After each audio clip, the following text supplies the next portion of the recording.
been an imperfect season for the New York Mets, but they found the formula for perfection. Just play the Phillies every game at home. 4 games, unbeaten, untied, unscored upon. Mets will try and make it 5 for 5 tonight. At Citi Field in New York, Pick Sports presents New York Mets baseball tonight. The Mets play the Philadelphia Phillies. And a pleasant good evening, everybody, and welcome to Citi Field. Gary Cohen, Ron Darling with you tonight as the Mets play the middle game of their weekend series against the Philadelphia Phillies. The Mets got a one-hit shutout out of R.A. Dickey last night, continuing a run of outstanding starting pitching. And over the course of the season, the Mets have now played the Phillies 4 games at home and shut them out all 4 times. Just amazing run for the Mets this year. 1 game over 500, but 18 shutouts, 15 here at Citi Field, and the starters have been outstanding. In the last 4 games, 32 innings pitched. They've only given up an earned run, and none better than Santana and Dickey the last 2 days. They have just been outstanding. Dickey with a one-hitter. Santana now back-to-back complete game shutouts, the first time since 2002 when Jeff D'Amico and Pedro Estacio did it. An outstanding complete game efforts from Santana and Dickey. So the Mets have not needed their bullpen the last 2 days. Should they need their bullpen tonight, Francisco Rodriguez is here, available. His 2-day suspension is over. K-Rod came back, issued a brief apology to just about everybody in the organization, said that he would talk individually to his teammates to apologize as well, and he is available to close tonight. Now, starting the game for the Mets tonight, making his 2010 big league debut is left-hander Pat Mish. Well, he's had to endure most of the season in AAA, but he was great down there. AAA All-Star, 11 wins. He led the league in innings. And don't forget, last September for the Mets, he was the only starter to get the 3 wins. But it's going to be tough tonight going up against Doc Holliday, which they hit very hard in this last start despite getting the win. He's outstanding again, most complete games, most shutouts, and even more importantly, when you trade for a guy, he's 8-1 in the National League East. And Halladay has won each of his last 4 starts, holding off the Mets his last time out. Mets try and keep their great run going against the Phillies on a perfect night in New York. Come on back. All the action on Pix 11.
Low financing at your Honda dealers. By Chase, now you can deposit checks from anywhere, anytime with quick deposit. Chase, what matters. By Dodge, visit Dodge.com or see your local Dodge dealer today. By Subway, try the new Subway Steak and Bacon Melt. Subway, eat fresh. By the Lexus Golden Opportunity Sales Event now through September 7th at your Lexus dealers. And by Acela Express, where you can plug in and work or sit back and relax. Book now at Amtrak.com. Get to Citi Field Saturday, August 21st at 8 p.m. for Billy Joel, The Last Play at Shea movie premiere. Tickets are on sale now at 507tixx.com. The keys to the game are brought to you by Cadillac. Visit CadillacTristate.com. Well, the Mets have not utilized their speed as much in the second half. They're going to have to do it tonight by bunting, stealing, and hit and running. Don't try to pull the fastball or any pitch off Doc Holliday. If you do, especially early in the count, a lot of rollover ground outs. And don't try to pull the make Doc stop. Sorry, I missed that one. Make Doc stop. And then what I'm talking about there is he likes to rush through the lineup and pitch very quickly. If you do not do that, he will get on a great rhythm. So Roy Halladay getting set to face the Mets for the third time this year. Shut him out first time, struggled second time. What happens tonight? Pat Mish on the round for the Mets. First pitch coming up.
Ruiz, after sitting out with a quad injury yesterday, back in the lineup for the Phillies tonight. Phillies will try and regroup after managing just one hit last night. They're only the fourth team in Major League history to be shut out in each of their first 4 games of a season in a particular ballpark. The last with the 92 Cubs, who got shut out their first 4 games in Atlanta. Well, Pat Mish pitching for the Mets tonight in this spot start. You see those numbers outstanding. Those innings were number 1 in AAA. 11 wins were 3rd. Great walks to strikeout ratio as he made the AAA All-Star team. And as I mentioned before, last year as a starter, 7 games. He won 3 games in September for the 2009 Mets. Here's the Mets defense. Martinez, Beltran, and Pagan, who has 6 assists, second to Francoeur, right Reyes Tejada. I'm just saying, when he starts, the Mets are 24-13. Davis at first and Josh Tolley behind the plate. The look at that defense brought to you by Subway. Eat fresh. Pat Mish made 7 starts for the Mets last year, and I'd say 4 of the 7 were really good, but there were 2 that were most memorable. His first start was in Chicago, where he grew up, in late August, and he went 7 stellar innings, allowed just 1 run, wound up with a no decision in that game. And then there was the game, the final week of the season, his second to last start, when he pitched the shutout against Florida. So he had some very outstanding starts for the Mets late last season, pitched wonderfully during spring training this year, but it seems never was really considered for a spot in the rotation, and now finally in mid-August is getting a crack at it. Well, he suffered because Perez and Maine were given a spot, so he never had a shot. Jimmy Rollins 0 for 4 last night, hitting at .243, and Mish's first pitch is low and away for ball 1. Rollins swinging right-handed. He's been way better from this side, over 100 points better right-handed than left. And he pops it up into shallow left field. Fernando Martinez coming in under it. And that's the first down of the night. So Rollins is retired on a fly ball, and now Placido Polanco will bat against Mish. And one thing about Mish, you know you're going to get strikes. 151 innings in Buffalo, just 24 walks. And 99 strikeouts, which is a pretty good number for him. He usually does not strike out a lot of hitters. Even though he's a veteran, he's been around a long time. These are very nervous times when you get that call-up. Yeah, the fastball in for a strike to Polanco. And you see by the radar gun, he's not going to light anything up. And this is the problem with a guy who doesn't blow people away. He'll give up a substantial number of hits, doesn't strike out a lot of hitters. Breaking ball, line right to Ike Davis for the second out. Nice job by Polanco going the other way, but just like for R.A. Dickey early in the game last night, any ball hit relatively hard was right at a Mets fielder. You're right about Pat Mish, though. It really is. He doesn't light up the computer. So a lot of times, you very rarely have someone who's on your side, on your docket, pushing you and saying, hey, this is a guy that needs to be in the big leagues, needs to be pitching for your major league club. Here's Raul Ibanez, and he takes a first pitch fastball for a strike. Mish doesn't use a lot of his legs, stands really upright and kind of just small push off and that stiff front leg. He's more of a kind of a dart thrower, a tosser. There's not going to be a lot of effort put into his pitches. 7th round draft pick by the Giants back in 03, coming out of Western Michigan. Pitched parts of 4 years with San Francisco before the Mets got him on waivers during last season. Ahead on Ibanez, 0-2. Helped here, Pat Mish, by Josh Tolley, who was with him for a substantial part of the time down in AAA. Tolley was raving about the fact that Mish's off-speed pitches have developed greatly over the course of this year. Interesting. Trying to throw a changeup inside to the left-hand hitter. That's something Mish never did last season.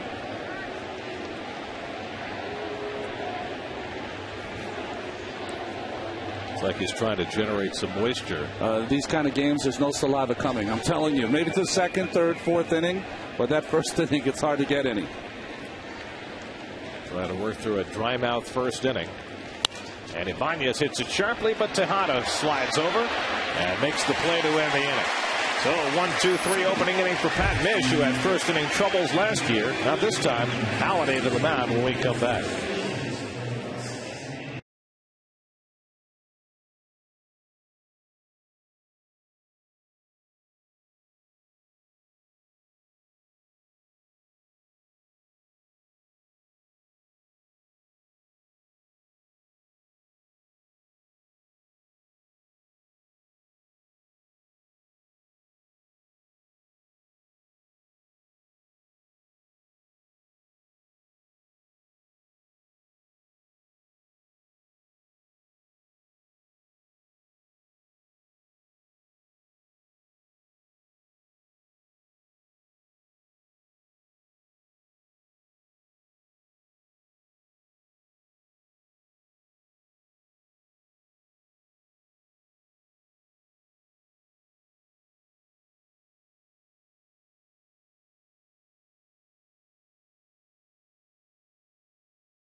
Check out the Mets starting lineup, brought to you by Toyota. Moving forward, Carlos Beltran drove in the only run of the game last night with a double to left center field. The Mets' third 1-0 win in their last 6 games. They'd like to generate a little more offense if they can. They got 5 off Roy Halladay on Sunday. And they really took some great at-bats against Roy that afternoon, but Usually these guys kind of bounce back from those starts. Look at those numbers. Unbelievable. Not included is the 8 complete games, 3 shutouts to go on and on. Jose Reyes 0 for 4 last night. He takes a strike. Reyes at 277 for the year.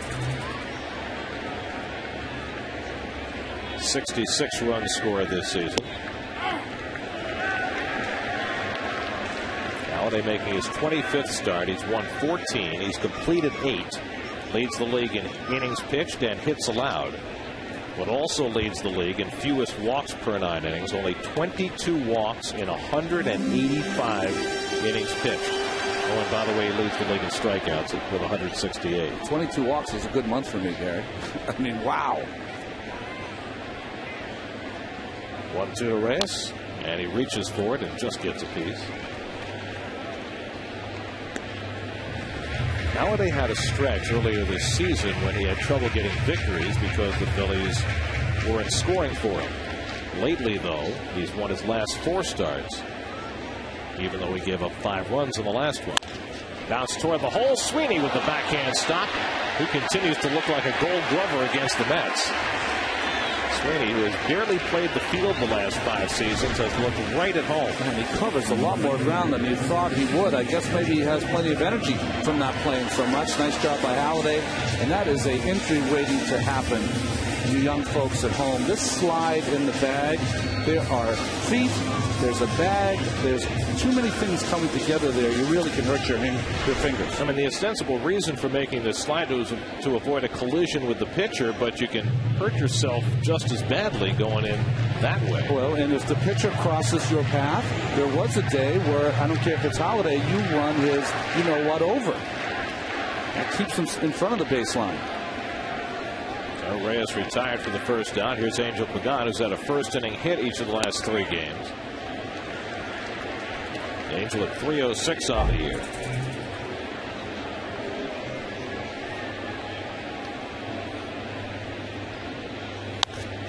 And he skies one to shallow center field. Jan Victorino settled under it, and there are 2 out.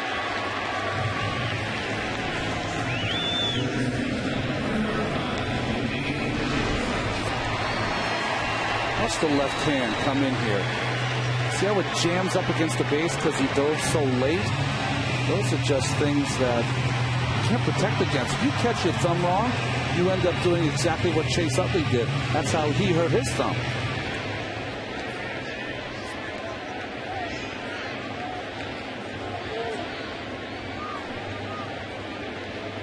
Now David Wright. David had a double last night and hit the ball hard twice. It was a very encouraging night for David, who has struggled immeasurably in the month of August. Just 3 hits and 37 at bats.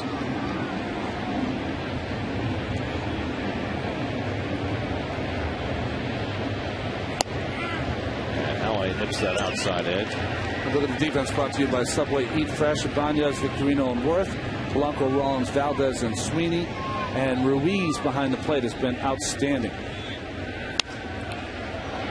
Carlos Ruiz has 11 go-ahead RBIs and 5 game-winning RBIs, and one of the best defensive catchers in the National League. He's developing into maybe a Yadier Molina type of catcher. Down to third base, and Polanco down to get it. A 1-2-3 inning for Halladay to match Mish to the second at Citi Field with no score.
Manfest, Mike Stanton, 2 home runs last night, a losing cause for Florida.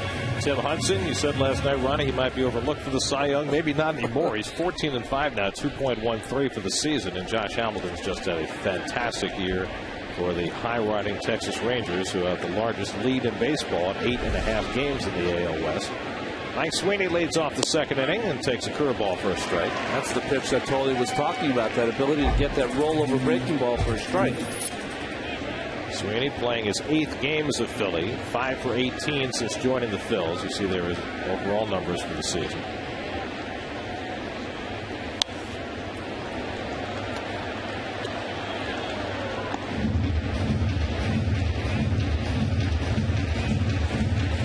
Mike Sweeney at one time was one of the most feared hitters in the game. 330, 340, driving at 130, 140 runs. And not a lot of protection on some bad teams. Hey, the worst thing that was ever said about Mike Sweeney was that he was the milk and cookies guy. Remember that? You like milk and cookies? I do. Sometimes a little too much. Especially the cookie part. That's right. Now, the one thing I've seen twice now, Toley's calling for that pitch up, trying to get a strikeout up in the strike zone. That's fine. Just don't stand up so quickly. You have to do it late. Going to the changeup on 1 and 2.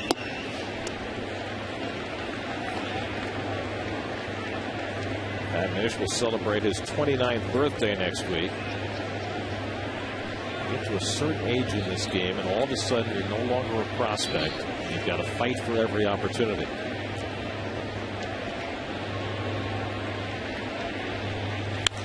Driven toward the left field corner, and that ball goes foul. By the way, speaking of people fighting for every opportunity, you see who the Mets are going to face Tuesday night in Houston? I did not. It's Johan Santana against Nelson Figueroa. Oh, wow. That'll be interesting. I mean, Nelson had some pretty harsh feelings when the Mets decided not to keep him at the end of spring training. So you're telling me he's going to be ready then? I think there's a fair chance of that. Well, the Mets lefty is usually ready too. Swing and a miss. Got him with a changeup. Pat Mish has his first strikeout. He threw everything but the kitchen sink. A couple of curveballs, a fastball in that he pulled foul, and then followed it with a changeup. Perfectly placed down and away. That's some pitching by Mish and Toley. I mean, this is a guy, Pat Mish, for his career. Lefties are hitting 288 against him. Righties are hitting 283 against him. But it just seems like maybe at this stage in his career, he's developing a few more weapons. I think it's not only the weapons. I think it's also one of the things that has kept him down as Jason Worth comes to the plate. Pulled down to third. David Wright backs off and handles it. And the soft toss throw. And that led to some interesting footwork for Davis as Worth went sliding by. 2 out. Well, this one right at David has plenty of time. Yesterday I saw him step into a couple throws and really fire it over there. This one he doesn't as much. And Worth I won't fault for. The reason he's sliding now is that he's trying to get it to the inside the base, and it's not head first, and because there's no place for him to go through Davis.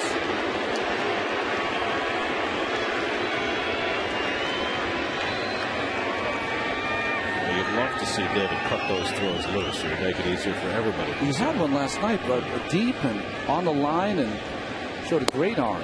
Victorino takes ball 1. I was saying about Pat Mish, one of the things that keeps him down is that he's a tweener. Between a starter and a reliever, and if he got left-handers out better, then he would be able to stay once he made his start, and then keeping him in the pen as a lefty in a special spot. Well, with Takahashi now in the bullpen and Raul Valdez now in the minor leagues, there remains an open spot in the Mets rotation. I mean, they were able to go with 4 guys a couple of times through because of off days. See that sun reflecting off the glass out there beyond center field. That's created a problem for the catchers at times this summer. 3-0 now to Victorino. So this is an audition, obviously, for Pat Mish. And if he pitches well, Thursday night in Houston, that spot is wide open. Well, there's obviously nothing he needs to prove down in AAA. So a nice, at least 3-start deal here would be perfect for Mish. Hold down to third again. And David handles this one. A more authoritative throw this time. A 1-2-3 inning for Pat Mitch. 6 up and 6 down. Phillies have now gone 38 innings at Citi Field this year, and they still haven't scored a run.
Night, right? New item. Got the Irish colors in there. Aaron Gobra. Aaron Gomet. There you go. Carlos Beltran leads off in the home second and swings and misses at Roy Halladay's breaking ball. Beltran drove in the Mets' only run last night with a long double to left center. A ball that he thought was out of the ballpark. Flipped his bat away as though he was celebrating a home run. I guess he forgot where he was playing. Pulls one to the right side, and Wilson Valdez makes the toss, one away. And Halladay makes a living off trying to pull that baseball off, and Valdez will get lots of work. Well, Halladay has had 2 interesting games against the Mets this year. The first time he matched up against Pelfrey back in early May, and the Phillies had a 6-run inning against Pelfrey, and Halladay, who had been struggling a bit early in the game, really kicked it into gear and just made quick work of the Mets over the last 5 innings, and they shut him out on 3 hits that day. And then again he got the big lead against the Mets last Sunday, but things didn't quite go so well for him once he got the lead. Well, watching him in that game and talking to the people he's been talking to, he said that in the game he felt like he was rushing, that he was trying to get through the innings too quick. He had a big lead. He wanted to make sure that he didn't walk anybody. He said he got out of what he's been doing all season long and vowed that would never happen again. He doesn't ever have to worry about walking people. He doesn't when he's at the top of his game. No, he's thrown 16 pitches so far, 2 balls and 14 strikes. Look at those numbers. 2-2 to Ike Davis, who had yesterday off. I think we were all a little surprised when the Mets had a 1-0 lead in the 9th inning yesterday, and Ike Davis was not brought in for defense. Well, surprise is a word. He has to be in that game 100% of the time. You know, nothing. This is going to be. It sounds like indictment against Mike Hessman. It's not. Mike Hessman came up as the 3rd baseman, and he's done a fine job at first base. But this guy is a plus defensive player. On the outside corner, and Halladay gets Davis looking, and Ike goes away muttering. First strikeout for Halladay.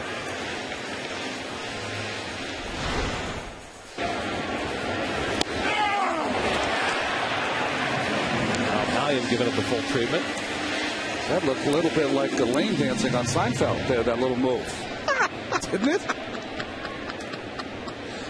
Oh, boy. There's a ringing indictment. Call strike to Fernando Martinez. What's great about Halladay, though, is just the different pitches he threw. Like cutter away, cutter in, curveball down. Off the end of the bat.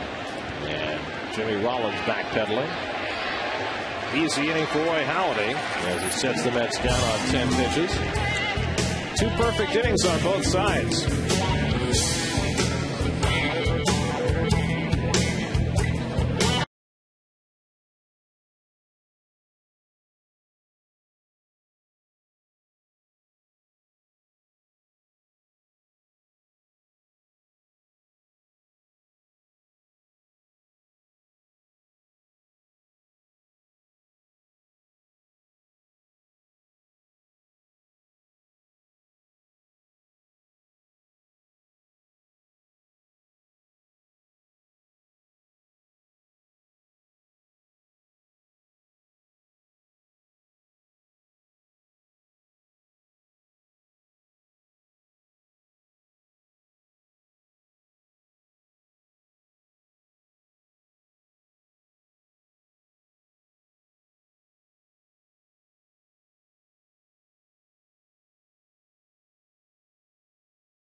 House call 1-888-GET-FIOS, and about where you'd expect. Halladay at 94, Mish at 88. Each has retired 6 in a row to start the night. And so the number 7 hitter, Carlos Ruiz, leads off. Ruiz has been on a tear. Over his last 15 games, he's driven in 17 runs. Before that, he had just 13 RBIs all season. He has become the go-to guy late in games for the Phillies. 2 nights ago, a game in which they trailed 9-2 going to the bottom of the 8th. It was Ruiz who had the walk-off 2-run double to beat the Dodgers.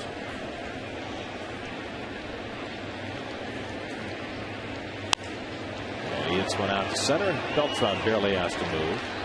That game was the first time in Phillies history that they'd ever been that far behind, that late in the game at home, and won the ball game. Wow. And Phillies history, that goes back to the 1800s. Charlie said that we haven't scored, but he said when we start to score, we're going to score in bunches. And he's saying that because he knows he's getting Howard back soon, Utley back maybe next week.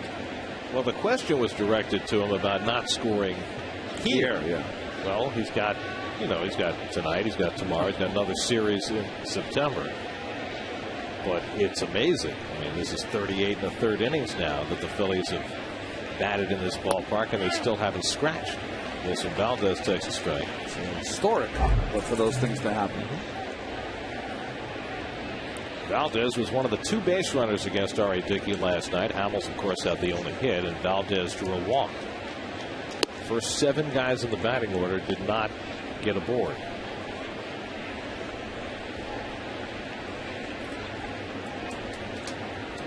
Valdez filling in for the injured Chase Utley, who's down in Florida now and got clearance the other day to swing the bat. Here are the numbers for the Phillies in this ballpark. Startling. About 2 extra base hits in 38 plus innings. Little dribbler back to Mish. And so Pat's retired the first 8.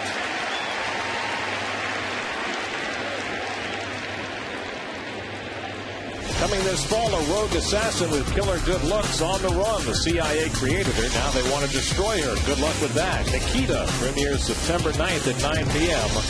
on Pix 11. Well, this is Greg Gross, the new hitting coach. And with somewhere Milt Thompson's going, I told you it wasn't all my fault. Greg Gross broke up a no-hitter I had in Philadelphia. I forget what year, in the 8th inning. Leading off the inning as a pinch hitter. He's a fine hitter off the bench. Great pinch hitter. Halladay hits one under the glove of Mish, and Reyes can't make a play. And so for the second straight night, the first Philly hit belongs to the pitcher. Halladay's 10th hit of the year. 68 bats so far for Halladay, a guy who has struck out 30 times this year. I'm sure Mish will think that he should have had this ball. This ball went right under the gloves. It's pretty interesting that Halladay's bent over at first base. He was feeling the back of his legs. I wonder if he pulled anything but felt some discomfort.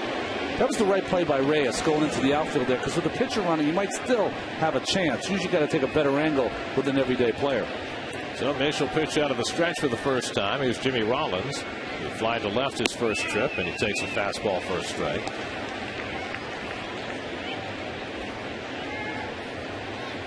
Rollins, who spent 2 stints on the disabled list earlier this year with a calf injury, has never really gotten it uncorked.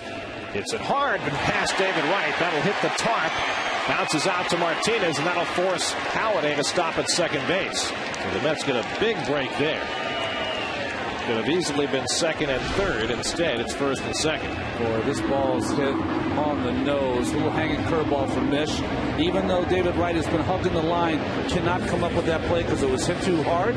Some ballparks, that's down in the corner, and Halladay would have a chance to score. Or maybe not. Big Roy, he's 6'4", 6'5". That body's made to be pitching, not running. This is the first year he's had to swing the bat regularly after all those years with Toronto.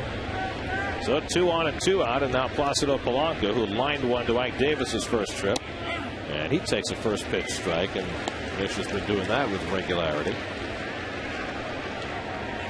Polanco hit that ball on the line to Ike Davis in the first at bat. If I'm a pitcher, I'm thinking to myself, he has a plan against me. If I'm going to go away, he's going to go that way.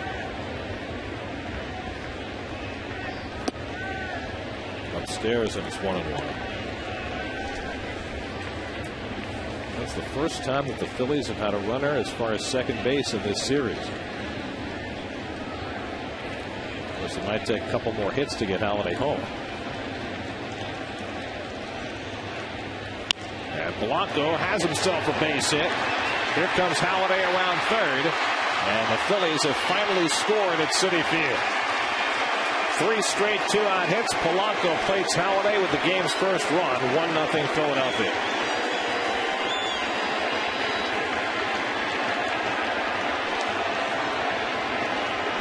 Pat Mish has been trying to rush Polanco in, but leaves this ball a little over the middle of the plate. He did not get great wood on it, but Polanco is such a great contact hitter. With one hand, he's able to dump this into the best place he could for a base hit. Left center field, no play at home on Halladay. And Jimmy Rollins went first to third.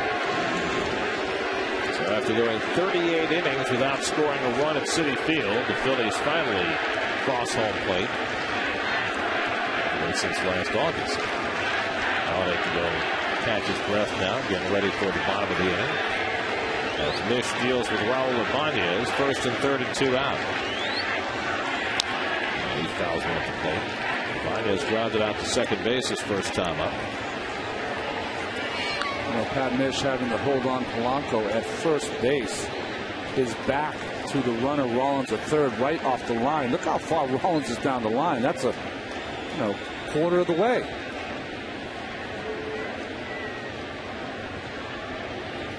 Rollins faking down the line.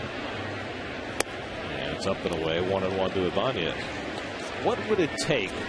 What would Rollins' key be to think about trying to steal home? Well, there's a couple of things he could do. The stealing home is going to be tough, only because the left-handed hitter. That makes it more difficult. But his key would be as soon as he'd have to anticipate Mish going to the plate. Off the end of the bat, shallow center. Beltran coming in. Side retired. The 3 straight 2-out hits produce a run. 1-0 Phillies.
Dodge.com. Tomorrow night, national broadcast. We have the night off. What are we going to do? Watch the game. Oh, yeah, I guess. Then it's off to Houston for 4 games starting Monday night, and to Pittsburgh for 3. Jonathan Neese gets the road trip start against Wandy Rodriguez Monday night in Houston. Santana against Figueroa Tuesday night. R.A. Dickey against Brett Myers, who had a fine year, on Wednesday night. Josh Tolley leads off in the home third with the Mets down a run. Tolley's got a 6-game hitting streak going, hitting .400 over the 6 games. You see he's got some fine numbers against the Phillies this year, including 2 for 3 against Halliday. You know, Josh is a pretty smart hitter. Halliday's been pounding strike after strike on the first pitch to all the hitters before him. Tolley almost always takes the first pitch on his first at bat, and he came out swinging because he knew it was going to be a strike from Halliday. And he strikes him out on 3 pitches. Second strikeout for Halliday. Which tells you can even have the right approach, and it doesn't matter. He's not even not that high in the strike zone, but the ball ran away from Tolley on that pitch. Halliday has a little different game plan tonight than he did over there in Philadelphia. Now Ruben Tejada just dying for a base hit. He has not had one since being recalled from Buffalo. He's gone 0 for 16 since his return, and going back to his first stint with the Mets, 0 for his last 22. That's this one down the right field side, and Worth over near the stands runs out of run.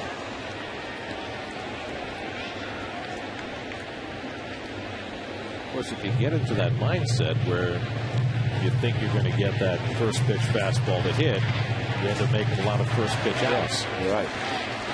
That's how you end up with those Greg Maddux games. You know, 7 innings, 57 pitches.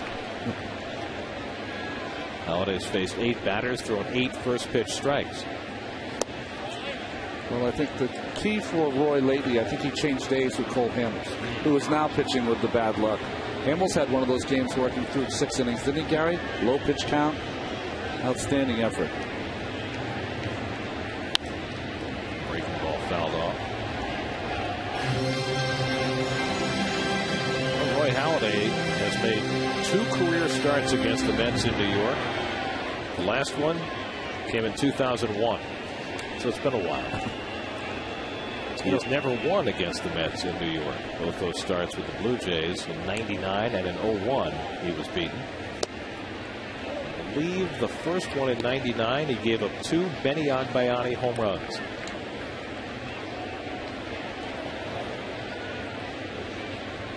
Benny was here this season, wasn't he? What's that? Benny was here this season, I believe. In tight, and it's 3-2 to Tejada. Benny Agbayani is just a joy to be around. Lion-born major leaguers. Can't beat him. It's only a small group. 3-2 from Halladay. And a slow ground ball. Sweeney ranging wide. And Halladay reaches back for the toss. 2 out.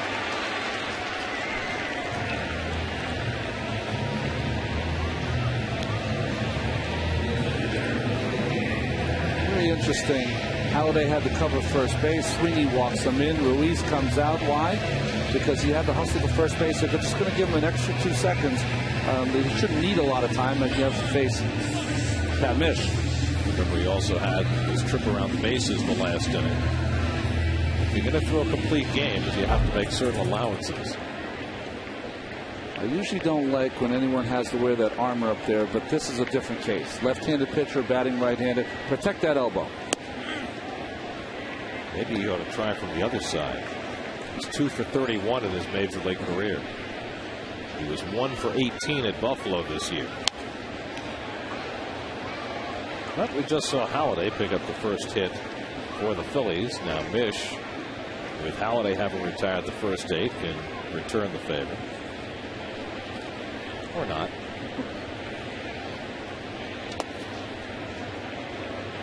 You say to yourself, he just threw a fastball right by him. Why did he throw a breaking ball there?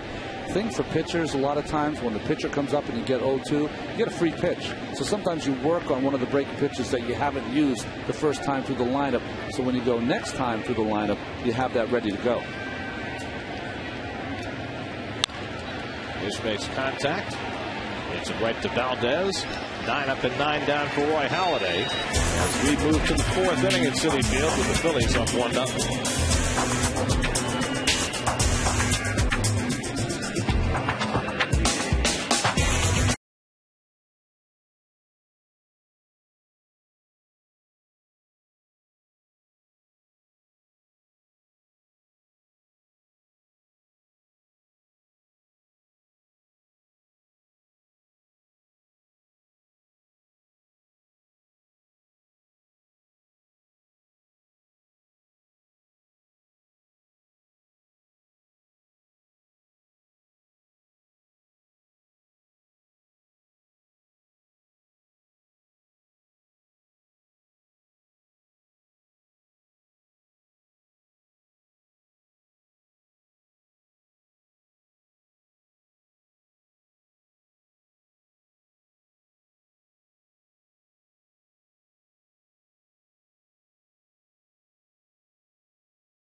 Tri-State Volkswagen dealers. Visit tristatevw.com.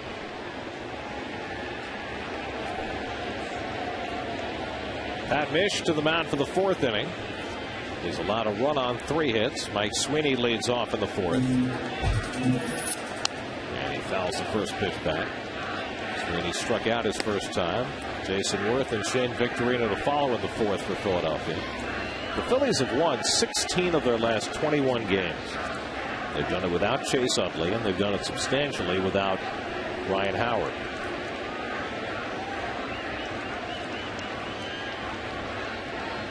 The Phillies have had 15 different players on the disabled list this year, including virtually all of their most important players, Rollins and Utley and Howard. Victorino. Carlos Ruiz. Reached for and poked to right. Pagan is there. And Sweeney retired 1 out.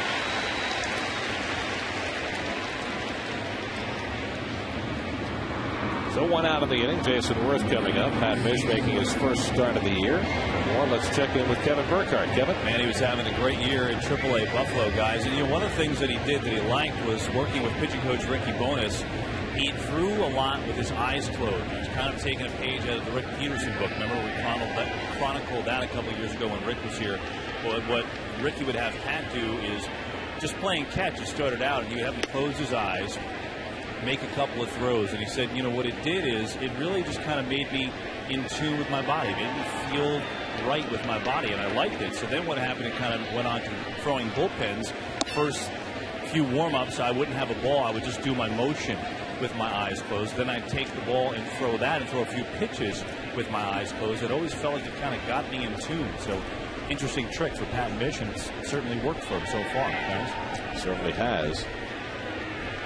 I wonder, looking at the staff ERA in Milwaukee, whether the Brewers are getting the wrong message, whether they're throwing with their eyes closed during games. Yeah, they've been struggling, haven't they? It's got to be awfully tough for Rick to watch, I'm sure. Ricky Bonas, I remember him pitching as a starter for the Brewers, won 63 big league games, made the 1994 All-Star team in the American League. Ricky's been in the Mets farm system for a while now, and you hear nothing but rave reviews about his work. Worth grounded out to third base, a hard hit ball his first time up. Started the day 10th in the National League in batting.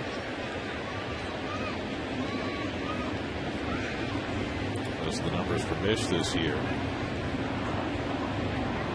24 walks, 99 strikeouts, only 11 home runs allowed.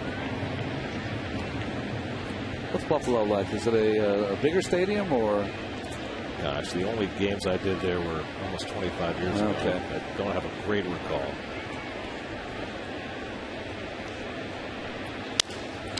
Past the mound, Mish lets it go for Reyes. Smart move. 2 out. We haven't seen a left-hander let a ground ball go like that since Tom Glavine was here for the Mets. Knows his place and space on the field. He knows it's not hit hard enough, so he knows that speed of Reyes make that play easy. The worst problem with this is that it'll deflect off your glove and then it becomes a hit. So pull your glove away if it's hit that soft, and it'll be an easy play for your shortstop.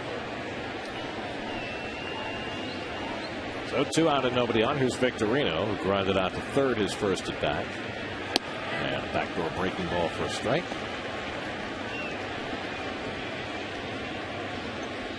I remember guys talking to Pat when he got selected to the All-Star game at AAA.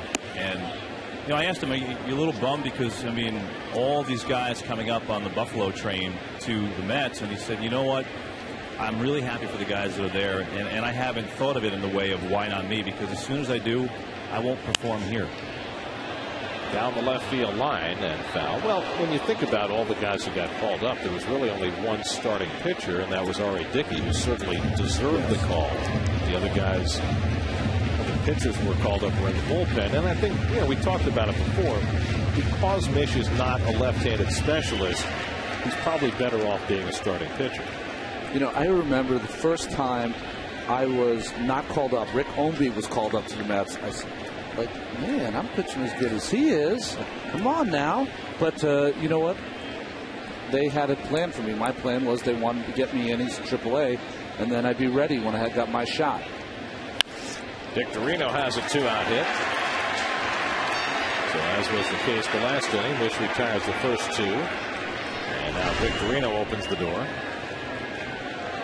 Fastball, middle, up in the strike zone. And Victorino's always been a dead red, up in the strike zone hitter. Of course, it was different for you. You were a big prospect, a #1 pick, and yes, they had a plan for you.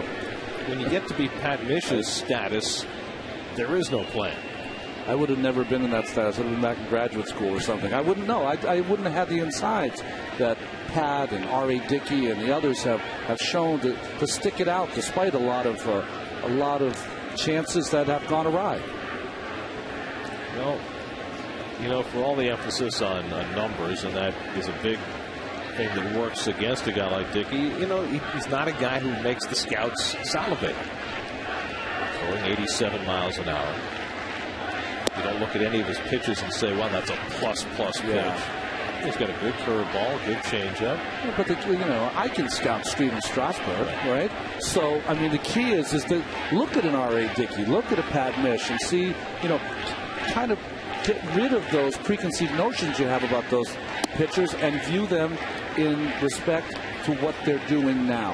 Have they improved? Will they help the ball club? That's what great scouts are different from others. Josh Tolley out to the mound after Mish falls behind on Ruiz 2-0 after giving up the 2-out hit to Victorino, trying to avoid the 2-out rally that the Phillies were able to put together in the last inning. It's difficult, though, because, you know, the job of the scout is to project. Okay, here's the guy as he is now in college or in the minor leagues, and here's where we project him to be at the major league level. And while there are numerous examples of guys who've been able to, you know, throw 87 miles an hour and win in the major leagues, the feeling is if you can throw 95, you got a better chance. The worst thing you can be put on you as a label, as a player, as a pitcher, is a 4A performer. Somewhere stuck in between the major leagues and AAA.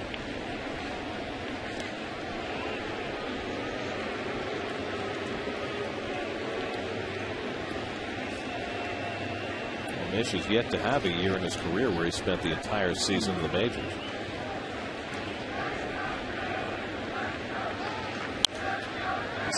5th consecutive year in which Pat has pitched both at the major league level and at the minor league level. Well, I thought the great story last year was that he had gone all those starts and relief appearances without ever garnering a win, and then had that one in Chicago taken away. Remember, in the first 12 games that he started in his career, his team lost all 12 before he finally got a win, before his team finally won. And he wound up with 3 wins, all of them last September. 2-2. It's taken high by Ruiz in the full count. And one thing we're seeing here, Gary, is that the pitches now here in the 4th, second time through the lineup, have gone up in the strike zone. And that's something that Pat cannot do against this team. He's got to stay around the knees, up in the strike zone when he wants to get a strikeout. But he's got to stay 90% on the knees. Victorino will run 3-2 and 2 out. And Ruiz tops one right along the line. Mish has to go grab it, and he fires it down the line. Victorino takes off for third. Holding it first is Ruiz. Nicely retrieved by Tejada. Otherwise, Victorino might have had a chance to score. And Ruben wisely running it all the way in. Well, I said a stat before the game, 24-13 when Tejada starts. And on this play here, he had him if he made a good throw, but it's a wild throw up the line. And you're right, Gary. If not for the hustle and the heads-up play of the young Tejada, this is absolutely a run with Victorino coming across. Gets it on one hop, checks the baseball field. Victorino with the hustle around second base once he recognizes the play, and he's ready to score. And he would have without Tejada's play. It scored an infield hit for Ruiz, but I would think they would have to then charge an error to Mish, allowing the runner to go to third. Yes. And that's exactly how they will draw it up. Bill Shannon, the official scorer, the dean of official scorers in New York, always makes the proper call. Last night I saw Bill after the game, and I was asking him about the ruling on the play under review, the Hessman home run that became a ground rule triple, and he was fervent about it. He said, Ron, that's not a ground rule triple. What happens is that when it's a play under review, the umpires can determine where the runner goes. I said, easy, Bill, it's after the game. We're all right, buddy. But he just loves it. And just great about Bill. Just so people know, on any fan interference call, the umpires have total discretion where to place the runner. Ground ball hits slowly. Reyes in front of it and throws out Valdez to end the inning. So this time Mish works around a couple of 2-out hits. 1-0 Phillies, middle of the 4th.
What a gorgeous evening in New York. What a great shot. Beautiful city, isn't it? Oh, man. Well, between innings, Pat Fish and Ike Davis talking things over about that Aaron pickoff throw, I guess. Say, Pat, I'm a pretty big target over there. Throw it on the inside of the line. Second time around the batting order against Roy Halladay, and Jose Reyes takes the curveball high. Reyes grounded out to first base. A nice play by Mike Sweeney. Halladay going perfectly through the Mets, first time through the batting order. Of course, he threw a perfect game earlier this season against the Florida Marlins. There have been 20 perfect games in Major League history. Nobody has ever thrown more than one. It's very early. Reyes pops one up, and Ruiz gives a look. It's back in the crowd. Well, Reyes had a pitch there, 2-1. Halladay challenged him down the middle, popped up, got a play. Reyes had his way with Halladay over there in Philadelphia. A couple of doubles in the 3 at-bats. Of course, that first Philadelphia perfect game by Jim Bunning came against the Mets in the first year of Shea Stadium's existence, right. 1964 on Father's Day. In the parking lot.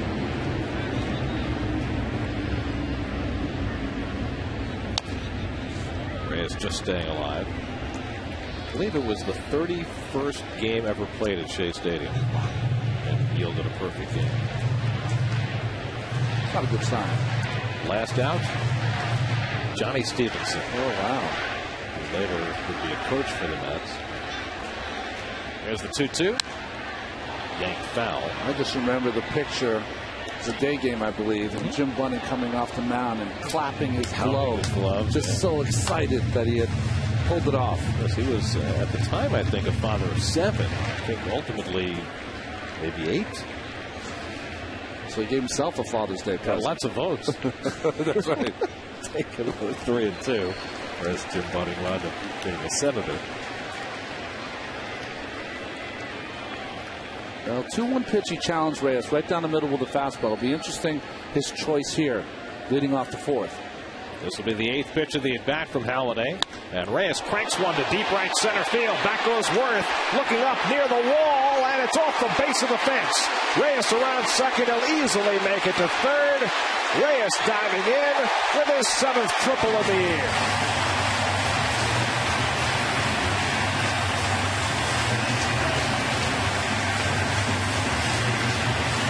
No perfection for Halladay tonight. Well, he challenged him 3-2 with that fastball and wanted it away, but it caught more of the middle of the plate. Nice job by Reyes. Line shot. A nice play by Worth off that fence. I thought if he could have got it in a little sooner, he might have had a chance at Reyes, but he turned it on going around second base. 7th triple for Reyes. That ties him with Angel Pagan for the club lead in 3 base hits. Tying run at third with nobody out. And Pagan at the plate. The middle infielder's back. And a curveball in for a strike. Well, the only batter of the 11 that Halladay's faced that he hasn't thrown a first pitch strike to is Reyes. And he gets the first hit. Pagan flied to center his first time up. Best hitter for the Mets all year with runners in scoring position and 3rd in the league at .376. Little tapper to the left side. Reyes unsure, is not going to try to score. And Polanco throws out Pagan. Reyes took a few steps down the line and then stopped. Well, Pagan was trying to hit this ball to the left side. Better if he could have pulled it, but it's hard off Halladay. And that's the right play with no outs. You want to make sure this ball is through despite the speed of Reyes. Now, if you're Reyes, are you waiting to see if it gets past Polanco, so if Rollins fields it, maybe you do go? If you read that it's going to get past Polanco, yes, then you'll go. But that was almost an impossible one because it was hit so slowly. Now David Wright, who grounded out to third base his first time up. The infield stays back. And David late on the fastball. So what's Reyes? Well, in this instance, he's watching. If it gets past Polanco, he has time to sprint home. It doesn't. He has to remain at third base. Nice job by Polanco looking him back also. slider off the plate. David Wright with 77 runs batted in, 6th in the National League. He's done a fine job this year getting that runner home from third in less than 2 outs, 66%, well above the league average. Halladay with that cutter gets ahead of him 1-2. Boy, 90-mile-an-hour kind of half cutter, half slider, and down. He's got all the weapons, doesn't he? Let's see if he goes back inside like they did before. Shake off, fastball away. They're going to try to paint him here because they think he's vulnerable away. Just gets a piece of that. Halladay struck out 10 in 7 innings against the Mets last Sunday. He's fanned 2 so far tonight. Well, here's David getting in the box. I'd have to say that I thought he would change a little bit. That looks about the same that it's been. Back in the box, off the plate. He's going to see a curveball. And he struck him out. Big strikeout for Roy Halladay. His 3rd of the night, and that pins Reyes at 3rd now with 2 out. Well, just like Cole Hamels last night with Hessman on 3rd base and no outs, he was able to work out of that jam. Halladay trying to do the same thing a night later. David Wright starting to hear a few scattered boos now and then when these strikeouts come up.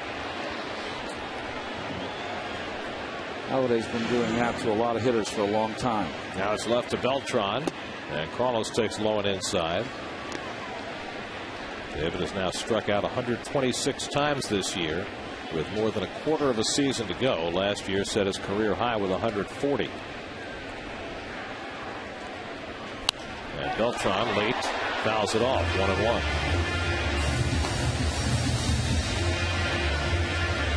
Such precision. The slider off the plate to get Beltran thinking that he's going to pitch him in. He's able to rush a fastball that Carlos is late on. He's going to come back and try to jam him inside.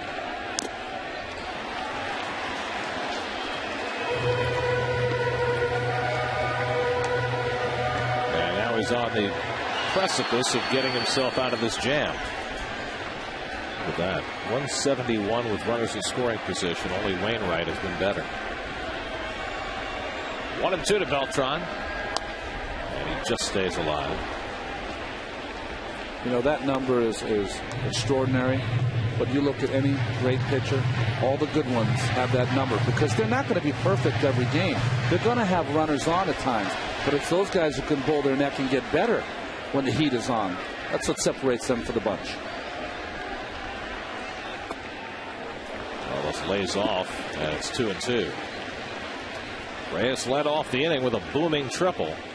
It's the 3rd ball in this series that the Mets have hit that was not a home run. That would have been a home run in Philadelphia. Hessman's ball last night. Beltran's ball last night. 2-2. Struck him out. Roy Halladay strikes out Wright and Beltran. And the Mets, after a leadoff triple, do not score. Halladay at his finest after 4 1-0 Phils.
Roy Halladay leads off in the 5th inning against Pat Mish after doing a remarkable job pitching himself out of trouble against the heart of the Mets batting order.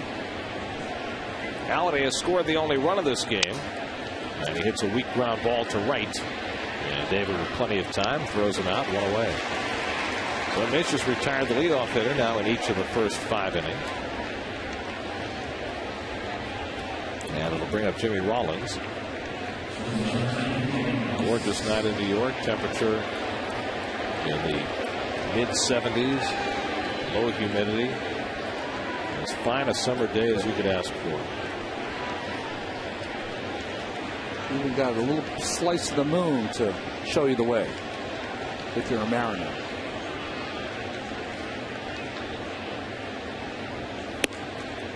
Rollins is 1 for 2. He hit a single between David Wright and the bag. Might have been a 2-base hit, except Halladay was running and the ball hit the tarp. Taking all the way, and Mish falls behind 2-0.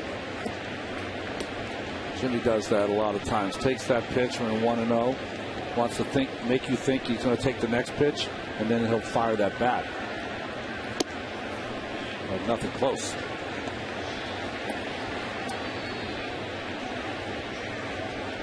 Second time tonight that Mish has been behind 3-0. He hasn't walked a batter.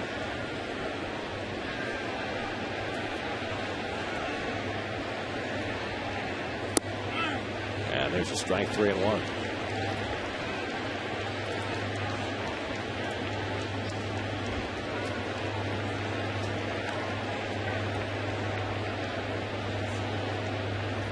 And he walks Rollins. So the first walk given up by Pat Mish.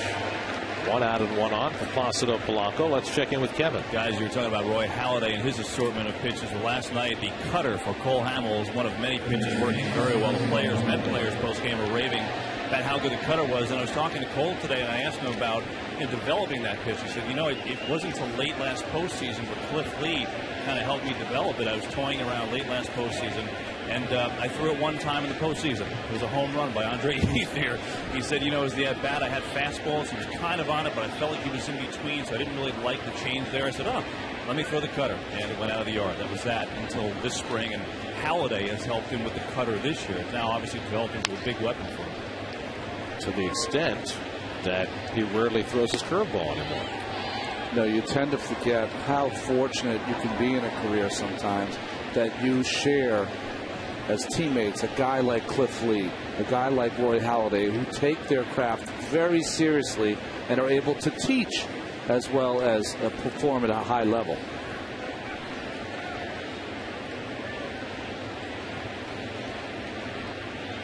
Polanco's driven in the game's only run with a 3rd inning single. And he grounds this one in the hole for a base hit. Rollins pulls in at second. Well, the Phillies have 2 men on, with Raul Ibanez coming up. Well, I think Placido Polanco is probably the closest you'll get to a Wooly Keeler. Hit him where they aim. He just, off his bat, it always seems to find holes. You're talking about being with a guy who can help you out as a pitcher. It's a funny thing about guys learning new pitches. For some guys, it can take them years to develop a pitch. Some guys, one bullpen session, all of a sudden they have a new weapon. I think for the Mets, Jonathan Neese has been that person this year. He has found that cutter quite easily. It appears to be the pitch of the decade, doesn't it? The cutter. Ibanez 0 for 2 as Mish takes a look in at Rollins. Ronnie, I'm curious, just talking about this topic, and anything you picked up that you can remember along the way that really helped you from great? Well, Kevin, a lot of times those things come out of necessity. When I broke my thumb in 1987, I never had a changeup, and I only had a fastball and breaking pitch, and my pitches moved. And after I broke my thumb, I could no longer throw that good curveball, and I tried for the entire spring training to work on a changeup, could not get it. And finally, Al Jackson came to me, who had thrown a screwball in his day, and we fooled a little bit with that. And he said, why don't you split your fingers and kind of throw like a little split finger fastball, which was the pitch of the day. And I picked it up literally in one bullpen session. It was unbelievable. It was just one of those things where Al used to get on the inside of the baseball, he's left-handed, and kind of turn it over. And I tried to do it, but it hurt my elbow. And he said, well, just put your fingers and kind of turn it over a little bit. And we worked on it a little bit. Catcher missed about 2 or 3 of them. He said, I got a new pitch. I'm ready to go. And it was really one session. Double play ball to Tejada, but he bobbles it and throws it away. Rollins comes in to score. And now Polanco goes back to second. Well, Tejada, who has been virtually flawless at second base for the Mets, the tiniest of bobbles, then he rushed it, and he threw it into left field. And now Charlie Manuel's going to come out and argue for obstruction here as Polanco got tied up with Reyes. Well, where he loses this play, the youngster, is that he double clutched the baseball, never got a good grip. And what you can do there is, just because it's supposed to be a double play, you don't always have to turn the double play as Rollins scores. If you don't get a good grip, get the out at first and give your pitcher a chance. Charlie.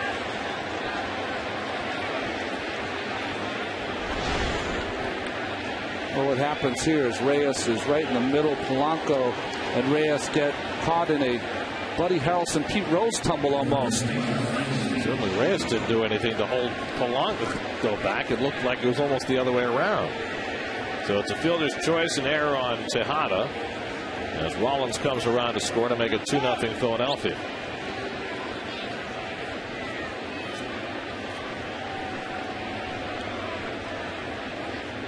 That'll bring up Mike Sweeney with 2 men on. Still only 1 out. Sweeney is struck out and flied to right. And he takes the changeup away for ball 1. So a walk to Rollins got it all started. Polanco followed with a base hit, and then Ibanez hitting a ball that looked like it might end the inning. Instead, it produces a run and gives the Phillies a chance for a whole lot more. Mets have now made 2 errors tonight.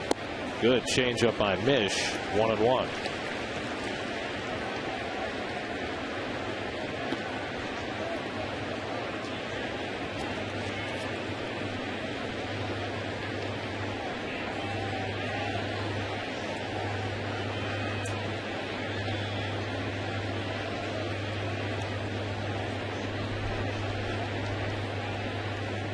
And Sweeney hits a ground ball. Let's see if they can turn it this time. Tejada turns it over.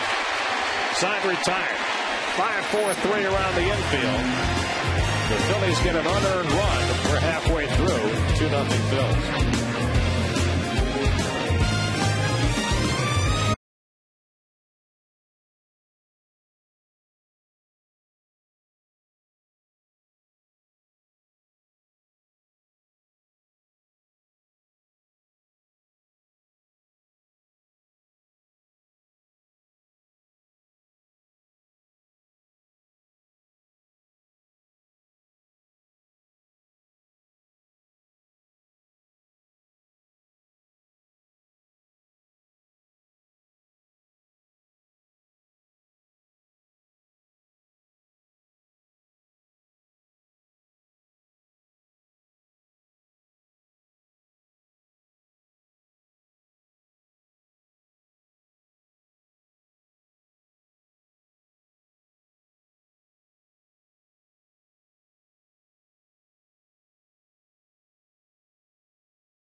Home 5th inning, Ike Davis leads off against Roy Halladay, who's allowed just 1 hit. A leadoff triple to Reyes in the 4th. Halladay danced around that. And now Davis starts the 5th by grounding 1 down to Mike Sweeney.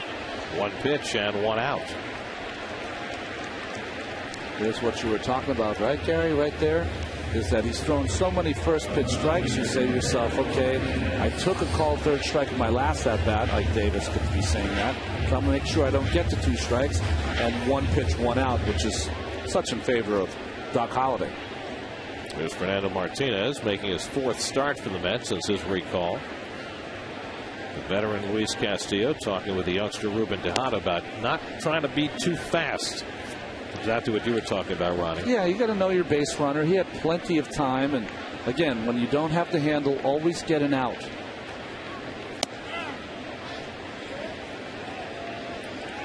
You know, that's a play 99 times. 100 times it's hit to him, he makes it 99 times. It's you know, but you have to know when to bail out if it doesn't work out.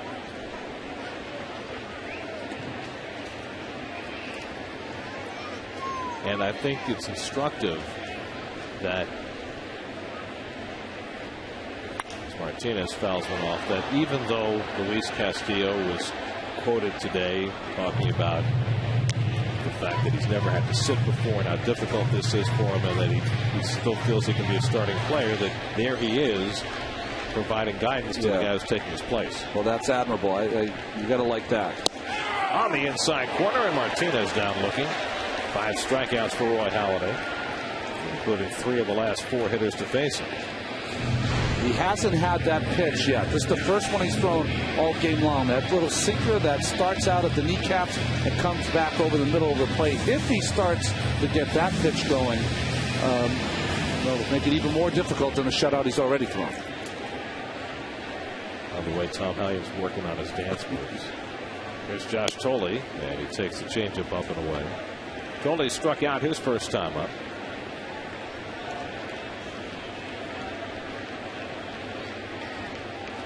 And Tolle bloops one. That'll fall into center field for a base hit. They almost bounced past Victorino, who nonchalantly picked up that spinning ball as it took a good kick to its right. This fall, Entourage is coming to Pix 11. Find out what the critics and cable fans have been raving about when the posse takes you on a wild ride through Hollywood. Entourage, everyone should have one. Weeknights starting at September 13th on Pix 11. They're going to have to do some editing. Yes, they will. Yeah, absolutely. And I've watched the show a few times. The editing is going to take out a lot of the good parts. Here's Ruben Tejada, who grounded out his first time up. Kind of like if you wanted to show that first episode of Hard Knocks on broadcast TV. Yeah, I've heard that there was some rough language on it. You told me you watched it, right? Yeah. You liked it. You said it was great. Let me put it this way. There's no question who the star is. And his name means king in Latin. That's right.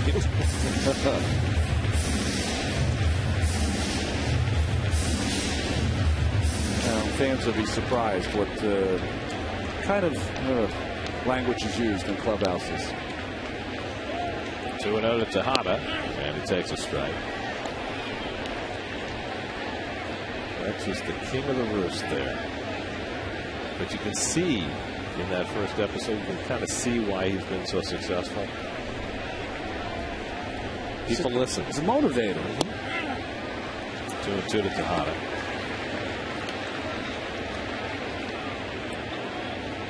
Been 0 for 17 since his recall, and now would love to make up for his error.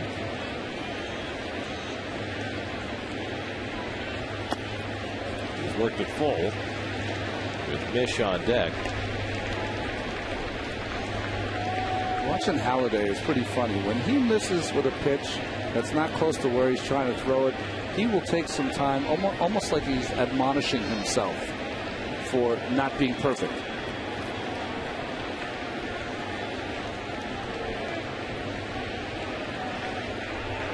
Tolle runs, and Tejada hits a dribbler.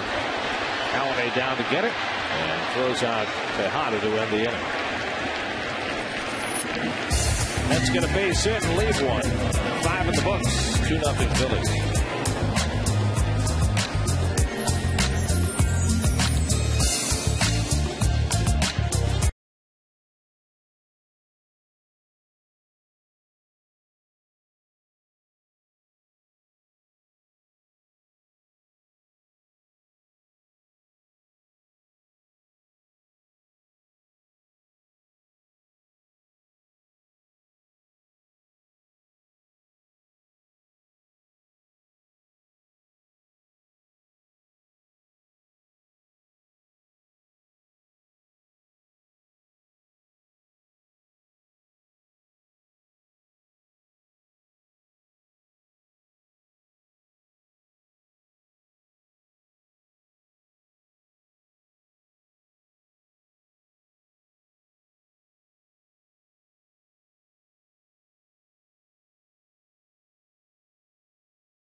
PHIAT.com. Life costs more without free score. Phillies got a run in the third, an unearned run in the fifth, and Roy Halladay has done the rest. 2-0 Phillies as we go to the sixth.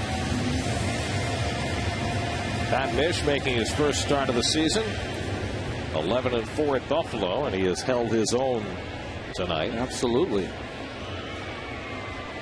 But he has to know that if he wants to give his team a chance with the guy on the other side, he better not give up much else. Jason Worth will lead things off. It'll be Worth, Victorino, and Ruiz for the Phillies in the sixth. And a first pitch curveball lifted foul. So there's a situation where Mish has been throwing that get me over curveball first pitch quite a bit, and Worth was looking for it. Yeah, he sat on it. I think Pat has done a fantastic job. The Tejada era, of course, gave an unearned run. But, you know, when you bring a guy from AAA, it's in his first start, he's facing, his team was in the World Series last year, 5 innings, a couple of runs. But you're right, 2 more innings of shutout ball to have a chance. The Mets starting pitching staff has set quite a high standard of late. For the last 7 games, the starters have an ERA of 1.09. Including 3 1-0 victories in the last 6 games. The Mets are only the 3rd team in the live ball era since 1920 to have 3 1-0 wins in a 6-game span. The last 4 wins have been shutouts. Looped into shallow center. On comes Beltran diving, but he can't make the play. He trapped it. And Worth is aboard. Beltran trying to throw behind him, but Worth scurries back to the bag. And Beltran making a nice effort there and kicked up a divot along the way. Always replace your divots. I'm not a golfer, and I know that. Oh, he caught it with his knee. Took out that sod with his right knee. The brace knocked the divot out. That big, heavy brace he wears on that right knee. I guess in some ways, that brace in his knee can take that shock, and he can still get up. That's why he's got it. See that brace underneath the uniform. So a leadoff hit for Worth, and now Victorino comes up. First time the Phillies have had the leadoff man on against Mish, who's now given up 7 hits tonight. Victorino had a base hit his last time up.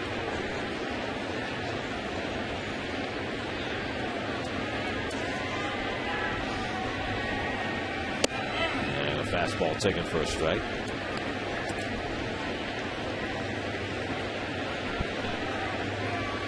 And Worth on the phone to the bullpen. That's been an unnecessary task the last couple of days. Would love to get Mish through this inning, though. He leads off in the bottom of the 6th.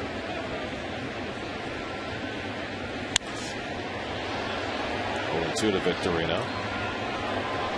Well, it was certainly perfect timing on the part of Santana and Dickey. If you're going to get back-to-back complete game shutout, something the Mets hadn't had in 8 years, what better time than with your closer unavailable? As it turned out, they gave everybody in the bullpen a rest.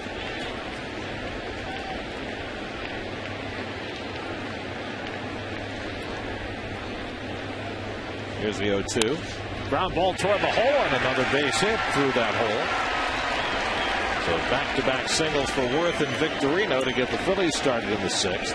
Victorino's second hit of the night. Sometimes you have to tip your hat to the hitters. This ball is on the ground. It's a good changeup. Just well placed by Victorino. And they send Dan Worth out to the mound as the bullpen gets cranked up.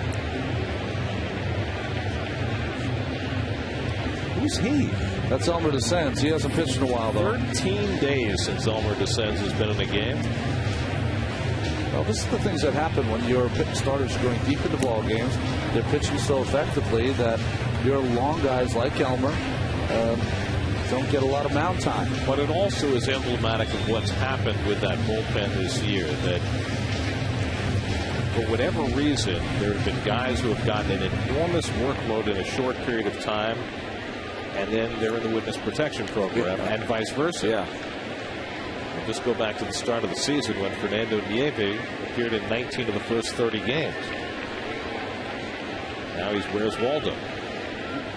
Here's Carlos Ruiz, and that first pitch curveball misses badly, so Mish's pitch is not quite as sharp here in the middle innings. Of course, Ruiz not going to be bunting here because not only is it down in the order, but also Gary gave you the numbers: 17 RBI in his last 15 games, I think you said.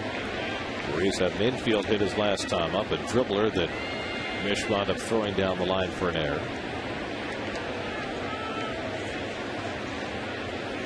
But certainly a double play candidate if Mish can get him to hit it on the ground. Last year, while pitching for the Mets in his 7 starts and his 15 relief outings, Mish had only 4 ground ball double plays, but he had 3 of them in one game. The game the last week of the season when he shut out Florida. An 8-hit shutout against the Marlins. He's already had 1 ground ball double play in this game and another that should have been. Jams Ruiz, and it's 2-2.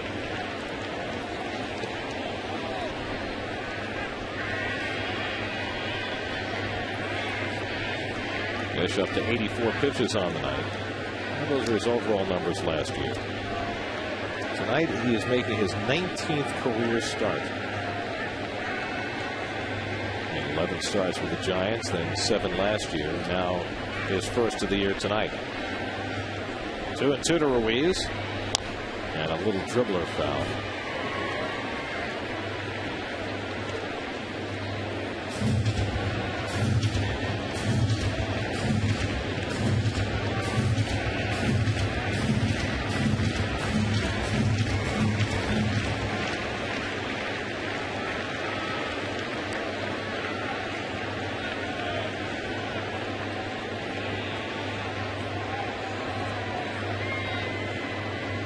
Dancing off second, and time asked for by Ruiz.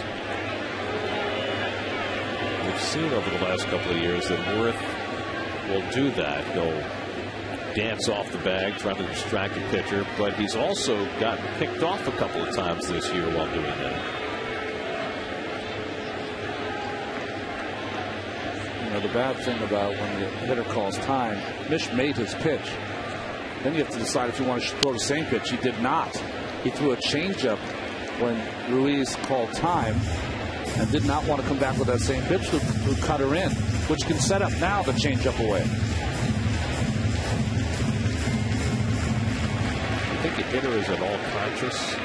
You catch it early enough when a guy calls time, throw one up and in. There's the changeup grip. 2-2. And he pulls that one back. Here comes Tolley. They've thrown the kitchen sink at him, and I think Josh just wants to know what Pat would like to throw in this situation. We've thrown cutter in, thrown changeup away. You want to try and surprise him with a backdoor curveball. Dan Wortham trying to find some answers in his book. Once you've thrown the kitchen sink, what's next? You go for the rest of the plumbing? Pots and pans.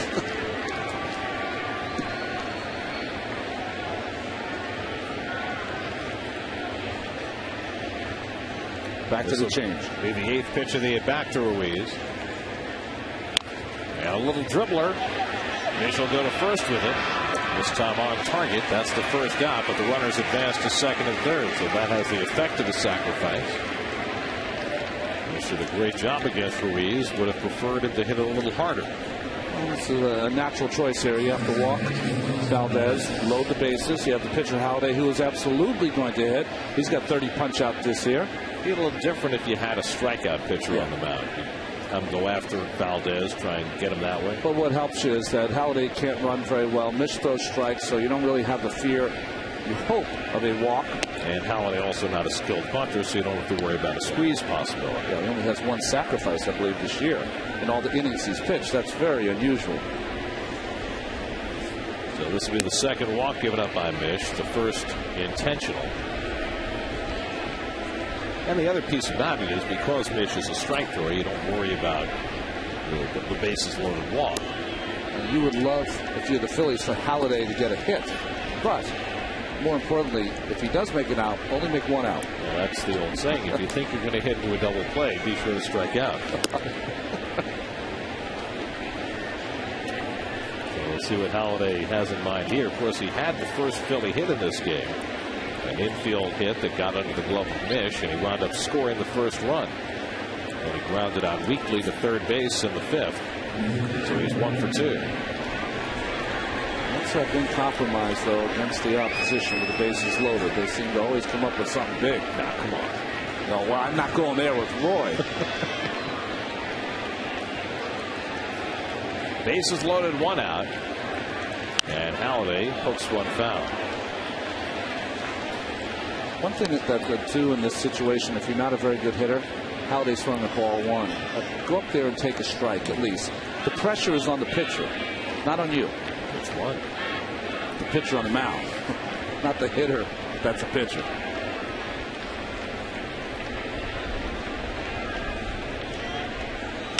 And Halladay fouls off another one. That's 0-2. Now, if you've had Mish, are you trying to strike him out? Or are you trying to throw something that he can hit on the ground? Now that you're 0-2, I think you're absolutely trying to throw something out of the strike zone so he doesn't get the good part of the bat on the ball. But you don't want to take a chance on getting that ground ball, because we've seen with Victorino, Polanco, even not hit that hard, they found the hole. Don't drop it. Change up, down and away. And he got him. So there's the second out of the inning. So the first piece of the strategy works. Walking Valdez, he strikes out Halladay, but now the more difficult part, he's got to deal with Jimmy Rollins. Nice movement on that changeup.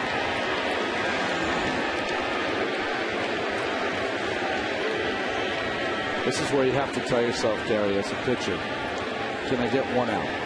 1 out in a row, right? Just get this out, and you've had a good performance. You've had a good game. You don't get this out, all that changes. Rollins 1 for 2 and a walk, scored a run in the 5th inning, and he takes a strike.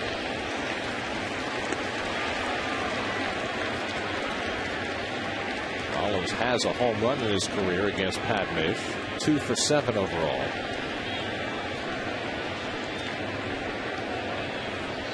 Mets, as you probably know, have given up 9 grand slams this season. And that catches the outside corner. 0-2. Boy, the last 2 times Jimmy's been up, he has been in take mode, hasn't he? Taking 1-0 is one thing. Yeah. Taking 0-1 is something else. Getting behind Mish. Only standing. 2. Yeah, he's standing too early, though. I mean, that's one thing they're going to have to talk to him about. Because all you need, I'd tell the on-deck hitter, if he stands up early, give me a whistle. Or if you stand up there early, it's fine. And then occasionally sit down again. Take him that you're standing up. Check swing. It's down, and Tolley blocks it. 2-2. Bases loaded has not been good for the Mets, whether they've been swinging it or throwing it. It's not hit a grand slam in more than a calendar year. 2-2. That was foul. Well, nice pitch there by Pat. You tell yourself as a pitcher, especially if you're not a strikeout pitcher, that a 2-2, that's as far as you can go. You don't want to even take a chance on 3-2 because you might not get the umpire's call, and also you have the runners moving.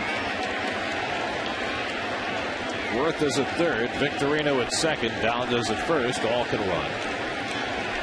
2-2 to Jimmy Rollins. Line foul.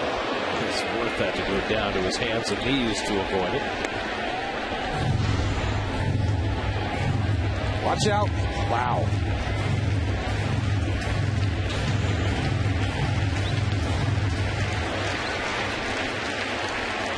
Mish has thrown 101 pitches, 30 in this inning.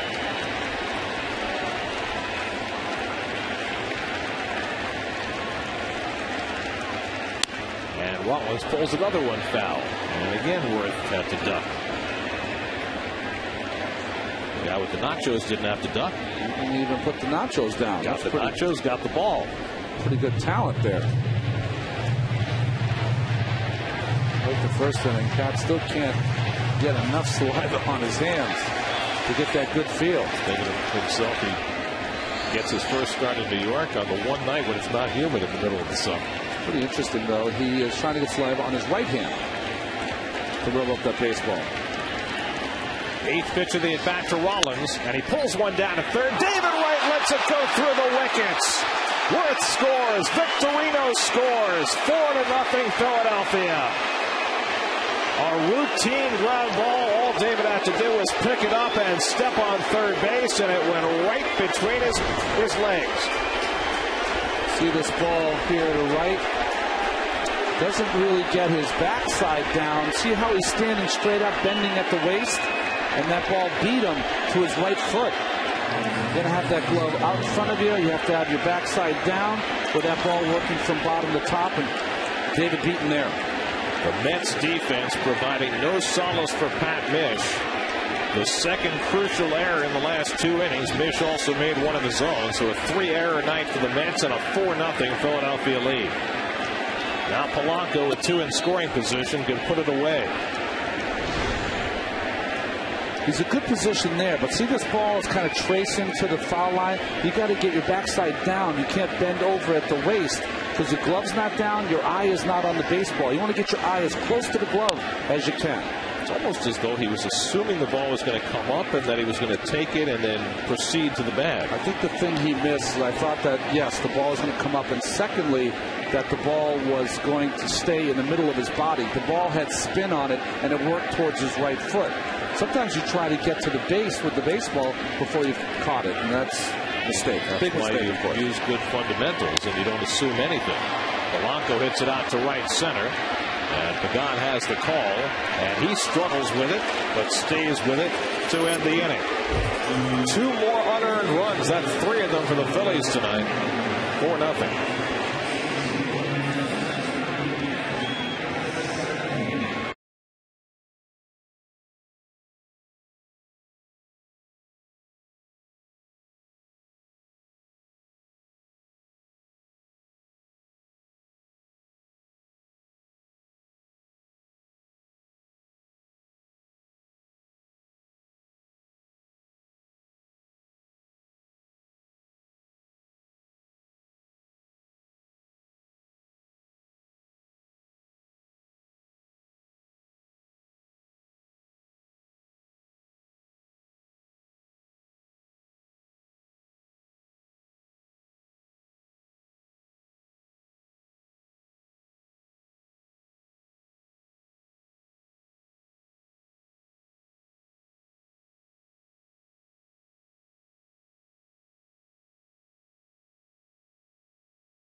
One of the best pitchers in baseball. Well, they don't have to go over that game. I think they could have done anything different. They, Pat Mish and Tolley did a nice job.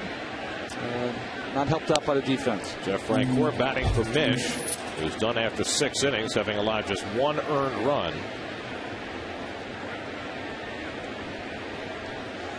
And Francoeur takes it wide, 1-1. Jose Reyes on deck, and then Angel Pagan against Halladay, who's allowed just 2 hits tonight.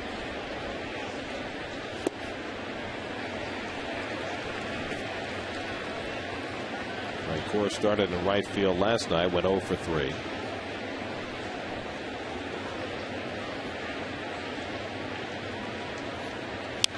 And the breaking ball popped up. Valdez retreating. Worth coming in, and Victorino finally makes the call. 1 out. New York Mets baseball is brought to you by Piranha in 3D. This summer, 3D shows its teeth in theaters next Friday, August 20th.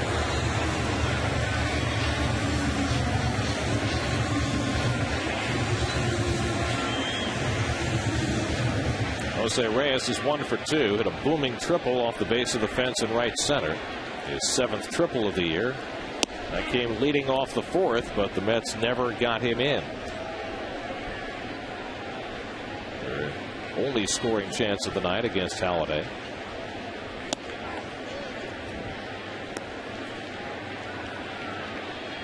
Halladay already has 8 complete games and 3 shutouts this year, including 1 against the Mets.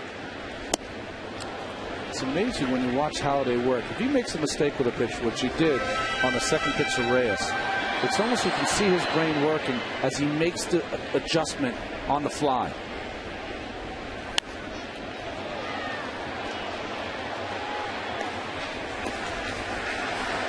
And the one thing now that you see his numbers since 2002, he's starting to get in the groove. He's been in a groove, but starting to work extremely fast, and the Met hitters are not stepping out or trying to change his routine. This is what we saw the first time the Mets faced him this year. Once he got himself a comfortable lead, he was like a machine. Yeah, he's got another gear. 2-2 to Reyes, and it misses outside in a full count.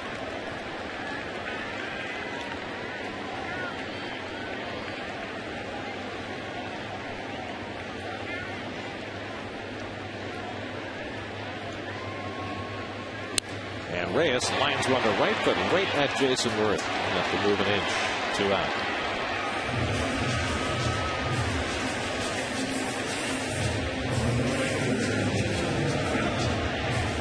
The 80 pitches for Halladay. Terrific strike to ball ratio. Here comes Pagan, who's flying to center and grounded to third. 0 for 2.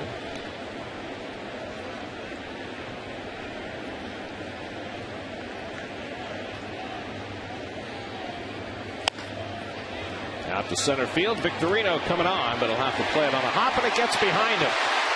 Pagan to second. And he'll stop there.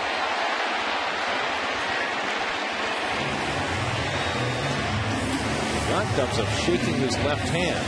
What happened there? Well, this is 2 different plays by Victorino in a row. You got to break down when the ball hits the ground like that. Make like an infielder so the ball doesn't get behind you. Just tried to pick that with his glove. It's a rare, uncommon for Victorino, kind of a lazy play. Well, he did the same thing really in the 5th inning on Toley's ball that took a sharp right turn, and he just kind of casually reached out his glove. Otherwise, it would have gotten by him. So it's a single, an error on Victorino. Now David Wright hits a comebacker, and that gets Halladay through the inning. And David Wright increasingly hearing negative receptions from the crowd at Citi Field.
suspension following his arrest on assault charges, and he addressed the media briefly before the game today.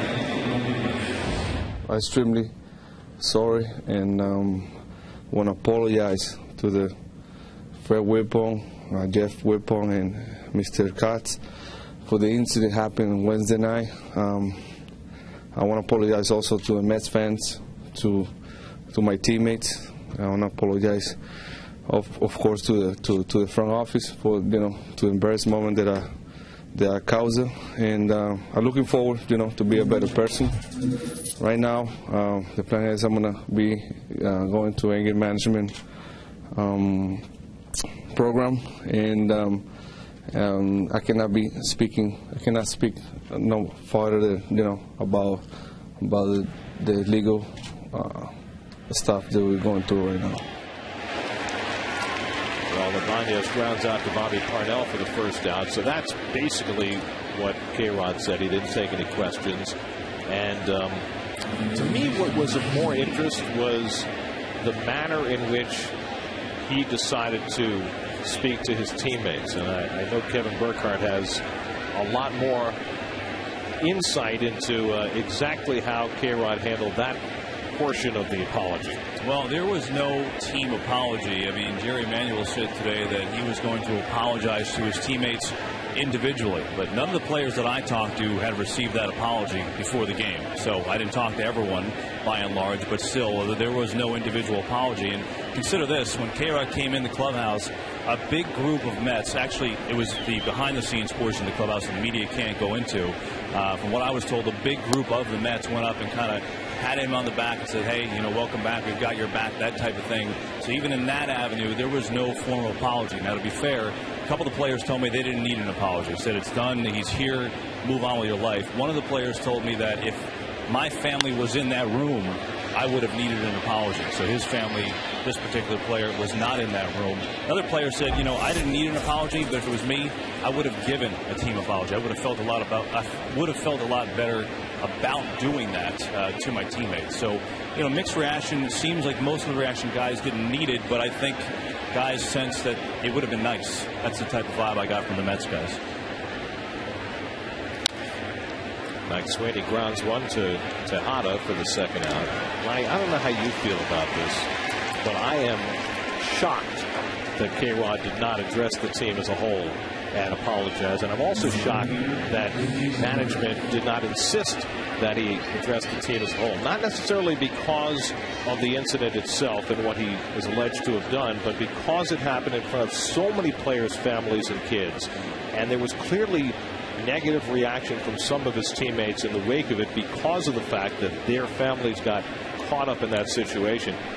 I am just beyond shocked that both sides, that both K-Rod and the team, didn't insist on him addressing the team. Well, I will have to say that to be fair, I spent a night in jail and had to come back to the clubhouse and very, very embarrassed, and stood up there before all of my teammates and embarrassed and talked about how I was sorry that I embarrassed my teammates.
guys healthy.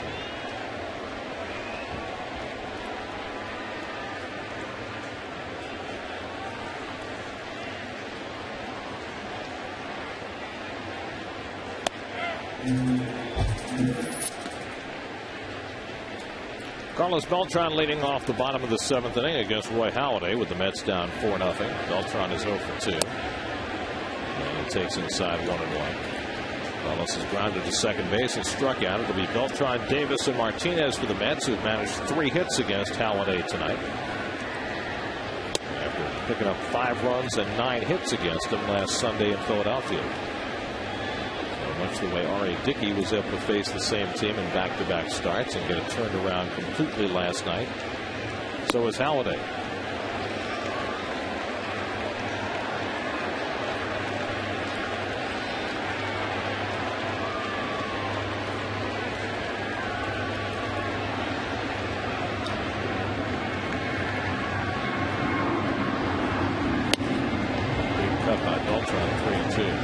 Rushed our way through the last inning. We were in the middle of a conversation about K-Rod and the fact that he did not apologize to the team. And you were talking about your situation, Ronnie, when you did. I should really explain it. In 1986, in a kind of an event that spilled out of a place called Cooters in Houston, 4 of us ended up getting arrested. And the next day, after being bailed out, having to come to the ballpark, and it was a different situation because the Mets were winning a lot, and a lot of the other players made fun of the guys that had been arrested, rightfully so. But I was embarrassed for myself, teammates, the team owners, and then had to explain it to my parents at some point, which was really embarrassing. But at that point, before that next game, stood up and addressed all my teammates because it felt like the right thing to do because, collectively, I think this is what you do in the game. Collectively, you pull together. Collectively, you pull on the same rope. Collectively, you're trying to win ball games. And I think that when things like this happen, it's good to do it in front of your teammates because now the air is cleared. If you go individually, maybe different guys get different messages, and that's the only thing. And then the other thing I would, and this is just a recommendation, and, maybe this has already been recommended, and we don't know what goes on behind the scenes. So I don't know what management did with Frankie behind the scenes, but I think a gathering of the people that are involved as far as family members are concerned would be a nice touch to explain to them and apologize to them. I think that would be a good touch, and if Jerry or anyone else can steer him in that way, that would be, I think, just the right move, personally. I think also that given the circumstances of what happened, and the fact that we know that there were some bad feelings on the part of his teammates, that if you do it in front of the group, it gives everybody a chance to say what they need to say, and then it's over, as opposed to having 24 different conversations. In there for a call, strike 3, and Davis is down looking for the second time. 6 strikeouts for Halladay.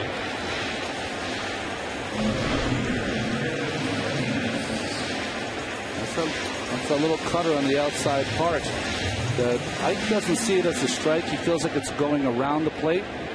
But Tom Hallion's been calling it all night long with that really histrionic call back there. It's like this generation's Dutch Rennert. I love it. It's great. Dutch used to take a step back, turn to the side, and bellow out that strike. And he'd do it for every strike, not just for the third strike. He could have been an opera singer. Well, let's not push it. Fernando grounds one down to first base, and Sweeney handles it easily. Another 1-2-3 inning for Roy Halladay. 7 in the books now at Citi Field. 4-0 Phillies.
Honda. Look for money-saving leases and low financing at your Honda dealers.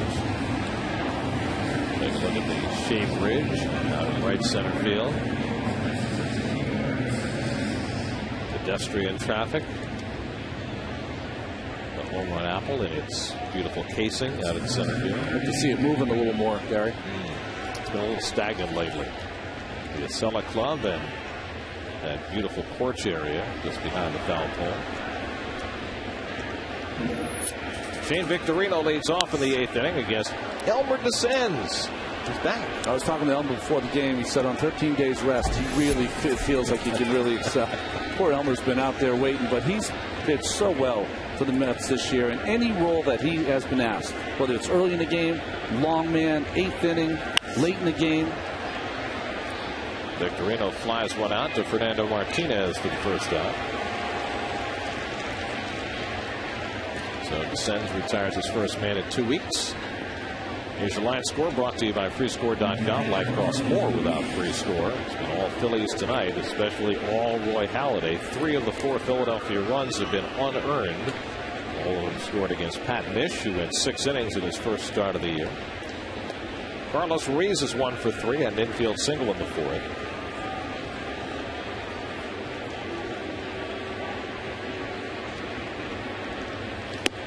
And Ruiz takes a strike.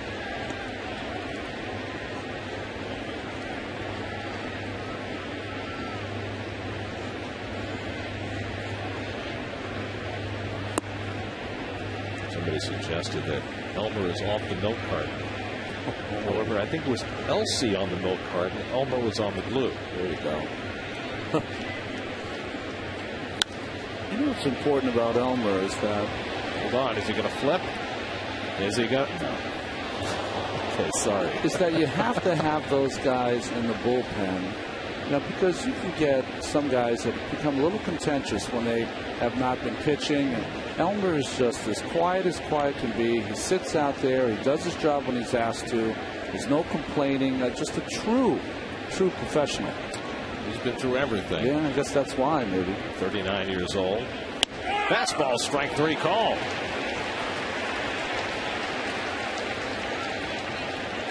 I think he was right. Those 13 days rest were perfect.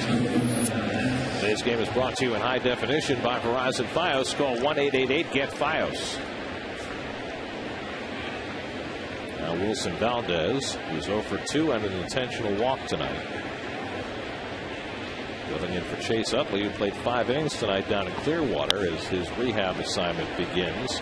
Shouldn't be too long before Utley and Howard are both back in the lineup. We saw him in Philadelphia taking ground balls. Charlie Manuel, and he looked like he was physically ready to go, doing a lot of base running with the trainers. Of course, the injury was to his thumb, so it's mostly about feeling comfortable swinging the bat.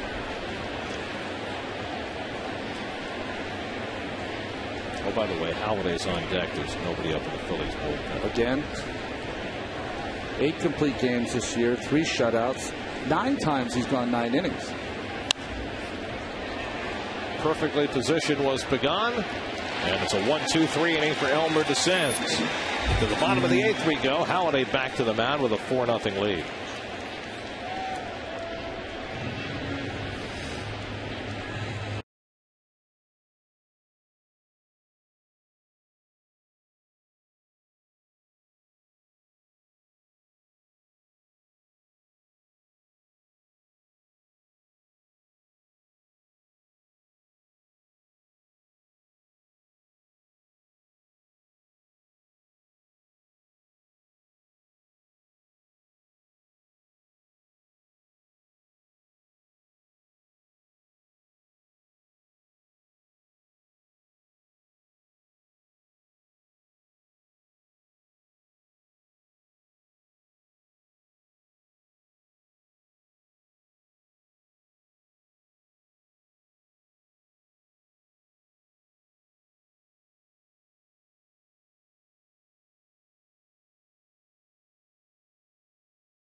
Chicago. So the Cardinals at the moment a half game up on the Reds. Giants got a run on the bottom of the 11th to beat the Padres to even up that series. Snap San Diego's 5-game winning streak. The Giants now 2.5 back. Nationals trailing the Diamondbacks. The Astros have just gone ahead of the Pirates. Page 2. No, not Paul Harvey. Reds trying to keep pace with the Cardinals. A win tonight and they'll be even. Dodgers have had 10 hits but scored only 1 run and lead the Braves 1-0. Atlanta starting the night with a 3-game lead on the Phillies, 9 ahead of the Mets. 1-1 to Josh Thole leading off the home 8th. Thole has one of the Mets' 3 hits tonight, a single to center in the 5th. And Francisco Rodriguez up in the bullpen, having not pitched the last 3 days, including the 2 days of his suspension. So the Mets look like they want to get him into a game tonight. Thole at the plate, getting the bulk of the playing time behind the plate. Tonight, Rod Barajas caught 7 innings in his rehab assignment for St. Lucie and went 1 for 4. So Rod should be back fairly soon. He caught 5 innings last night, 7 innings tonight, so he should be ready to go. 100 pitches tonight for Halladay, as usual. A fine strike-to-ball ratio. Thole pops one up. And Jimmy Rollins waiting for it to come down. 1 away. Get to Citi Field as the series with the Phillies concludes tomorrow night at 8:05 p.m. Get the best seats direct from the Mets at Mets.com or call 718-507-TIXX. Now Luis Castillo is going to bat for Ruben Tejada. Tejada 0 for 2 tonight and 0 for 18 since his recall. Joey Manuel was asked tonight about Tejada and whether leaving him in the lineup when he's contributing defensively but struggling offensively might hurt him in the long run. And Jerry's take was, as long as we're winning, I'm not going to mess with him. But here he has Castillo batting for Tejada. Well, it looks like it might not come to pass tonight, but when Tejada has started, we said the stat before the game, the Mets are 24-13 in the games that he started. That's a awfully good number for a .500 team. Easy play for Sweeney. Castillo retired for the second out. The video recap is brought to you by your Tri-State Ford dealers.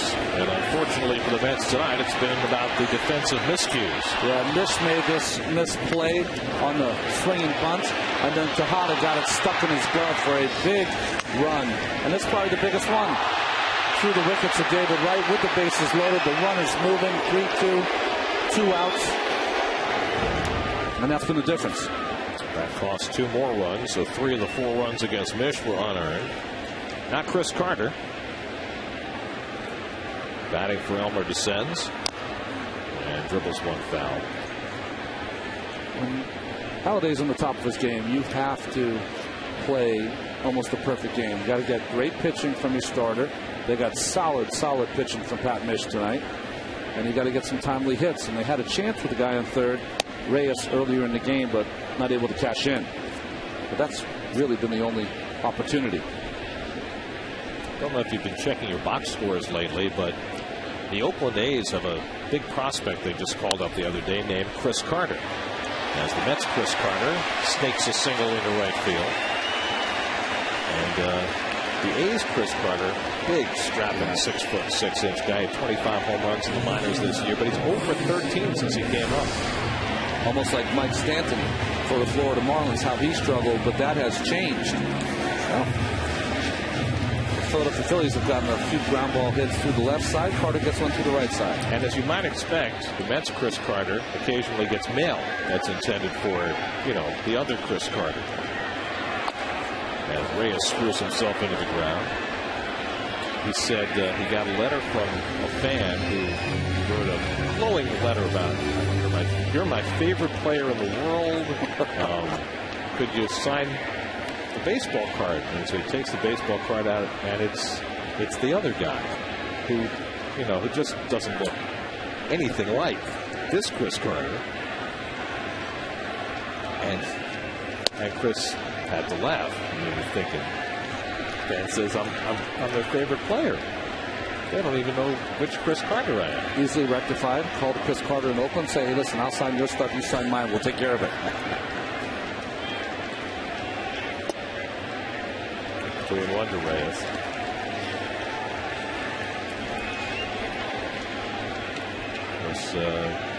Wasn't there another Jose Reyes hanging around a few years ago? Oh, there was, right? Sure, right? He was in the Mets spring training one spring. With the Cubs at one point, maybe? There's only one Ron Darling, I know that. There are 9 million Gary Cohens in this world. Try growing up with that name. At least it's unique. There are 17 pages of them in the Manhattan phone book. Better do something with that name. Reyes hooks one down the right field line, and that'll go into the crowd. Well, you did. It worked out for you. Pressure was on, I'll tell you. Funniest one I heard about, not misidentifying someone, Bruce Moreni, who was, started with the Mets in the 80s, and he had hurt his arm and was supposed to get on a plane, go to Columbus, Georgia, and see the doctor, and got off the plane and was in Columbus, Ohio, taking the wrong plane to the wrong city. Really mistaken identity.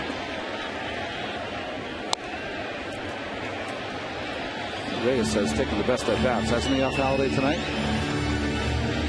Well, he hit a shot in the first inning, and Sweeney made a nice play on him. He tripled to the right field fence in the fourth, and then he lined out to Jason Worth his last time. Swing and a miss. And Halladay strikes out Reyes to end the inning. 7 strikeouts for Roy Halladay. He's through 8.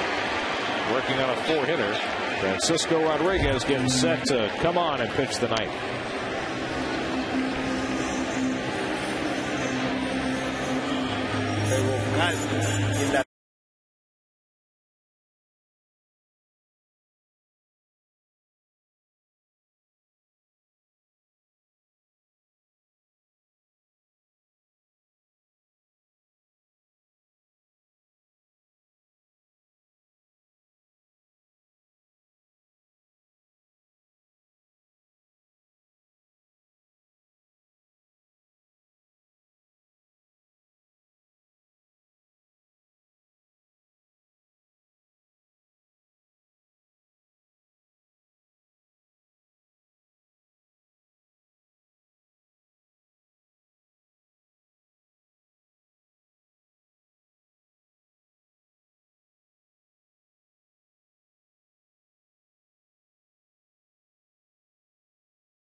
As you might expect, a few cheers, but a substantially negative reaction as Francisco Rodriguez takes the mound for the ninth inning. His last 3 appearances before his incident, 3 saves against Atlanta, Philadelphia, and Colorado. Greg Dobbs will pinch hit for Roy Halladay, so Halladay will not go 9 tonight. And Dobbs clanks one foul. 0-1. Luis Castillo staying in after batting for Tejada at second base.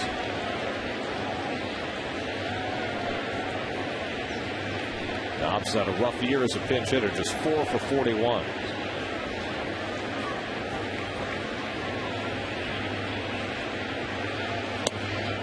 And the fastball away, 1-1. how a player gets embraced or otherwise by his own fans after a transgression like K-Rod's is always a fascinating thing. Hit to left field, toward the line. Martinez over, but he can't get there. It's a foul ball.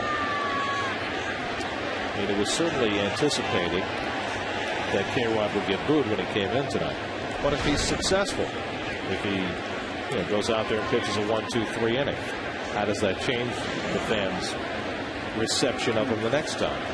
Does it stay negative, or does success cleanse all wounds? Yeah, I can't answer that question. Not being a fan and sitting watching players come in or come out, but I think that whether you like it or not, it's performance based, and at some point, K-Rod was on quite a roll. He's been pitching great. There's no question about that. And the irony, of course, of what happened on Wednesday night was that immediately after the game, most of the conversation was about whether K-Rod should have been in the game. Yeah, for a 4-out save, right? And that lasted about 10 minutes until the alleged assault occurred.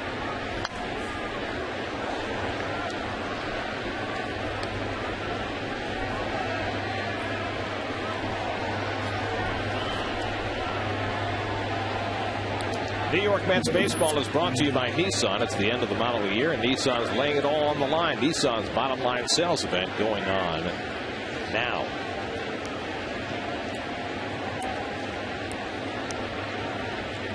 Two to Dobbs. And it's low, full count. I can only speak from experience, Gary, but booed many times at Shea. Because it was performance based. They came to watch the game. You had a bad performance, so they boo you as you walk off the mound. And you might have won 5 or 6 straight, but that's just part of the job. Now in Oakland, you never get booed because no one boos anyone there. So that was never a problem. Dobbs lines one down the right field line, and that's a fair ball into the corner. So Dobbs to second with a leadoff double. Just his 5th hit in 42 pinch hit at bats. And that's how K-Rod's night begins. Well, we had to challenge him with his pitch, his fastball, middle, up in the strike zone. And a rare hit, pinch hitting for Dobbs.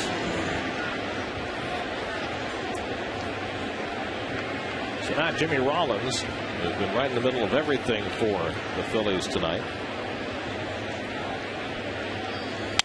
And he hits one to shortstop. Dobbs advancing as Reyes throws out Rollins, one away. Coming this fall, Curb Your Enthusiasm. It's the comedy hit from the mind that created Seinfeld. Be here when the comic genius of Larry David comes to Pix 11 and Curb Your Enthusiasm. Weeknight starting September 13th on Pix 11. I laugh every time I see that. My family refuses to be in the same house with me when I'm watching that show. They think my humor becomes a bit caustic. Do you laugh out loud? I laugh out loud. There's Polanco with the infield in. He lines one to David Wright, and Dobbs gets back to the bag. 2 out.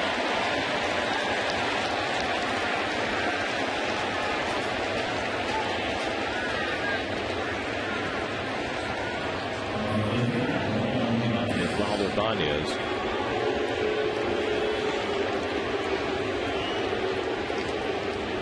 Ibanez 0 for 4 tonight. And after having an 18-game hitting streak come to an end, he's now 0 for his last 11.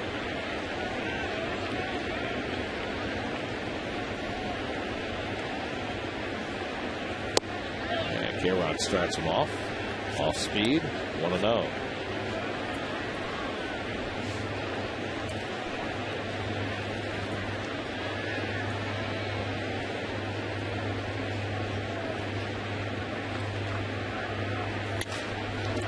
Deep to right center field, but Beltran with plenty of room runs it down to end the inning. So K-Rod works around the leadoff double. Mets come up in the bottom of the ninth, down 4-0.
Trucks.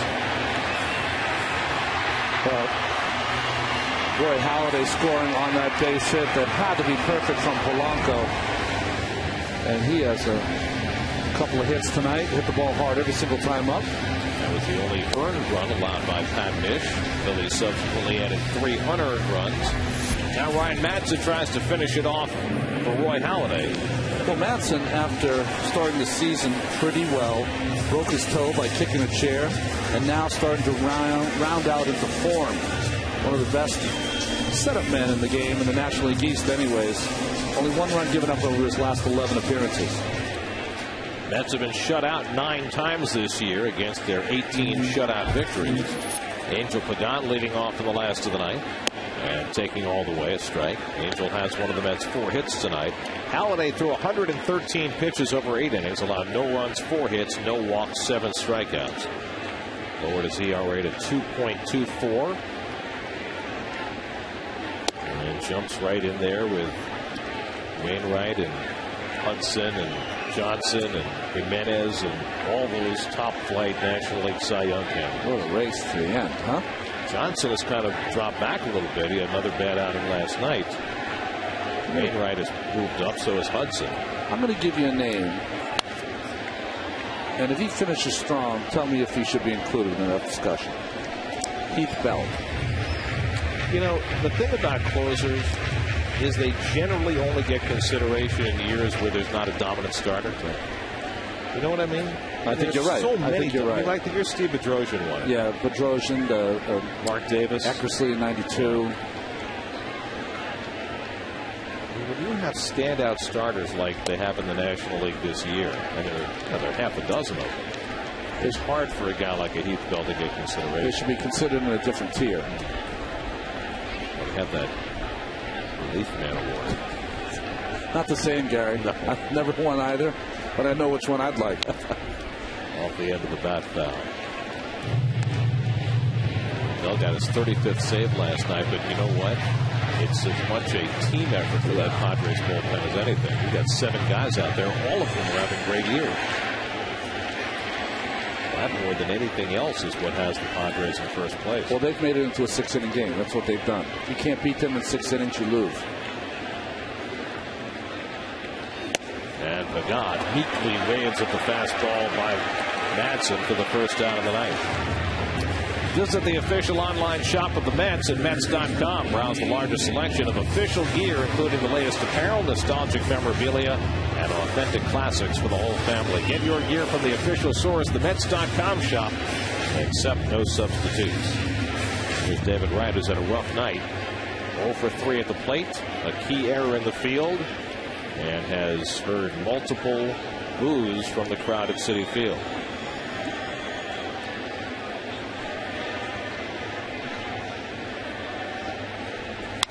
And he grounds one toward the hole, base hit. So David hears the cheers. The Mets have their 5th hit of the night. 1 out and 1 on.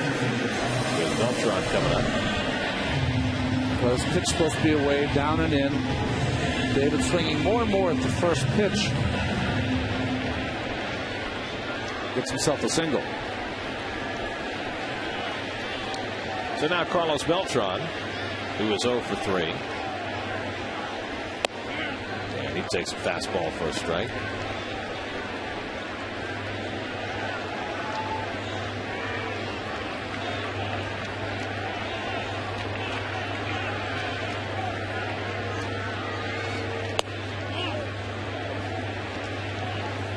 One to Beltran.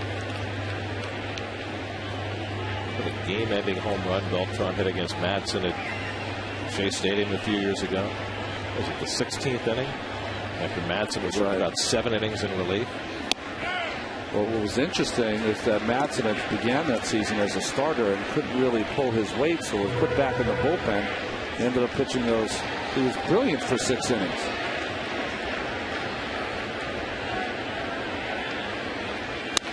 Toward the hole, and Beltran's got a base hit. And so the Mets have something working here in the ninth. They need just one more base runner to get the tying run to the plate with Ike Davis coming up. Well, the Mets find the holes here on that changeup from Madsen.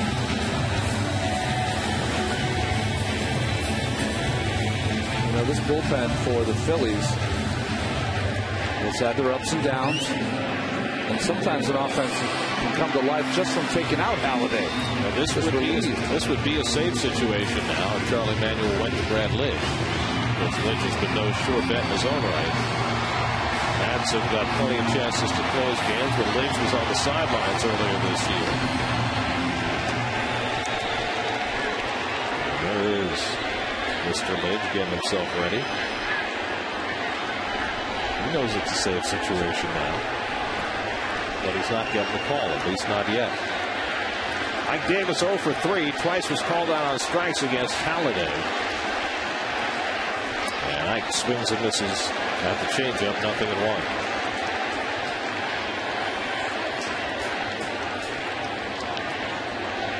They see Romero up as well.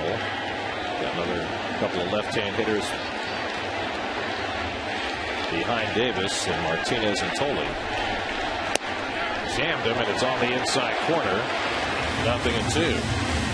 I don't know if Romero's going to come in or get some throwing in, because the Mets can counter with Mike Hessman. Romero comes in. Who with that 3-run home run off Romero over in Citizens Bank Park. Now Madsen up in the count, 0-2.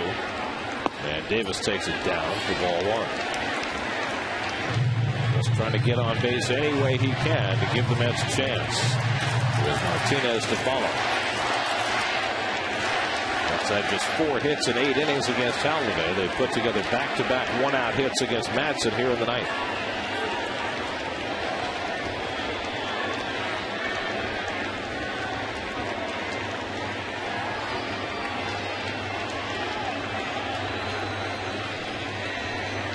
One, 2.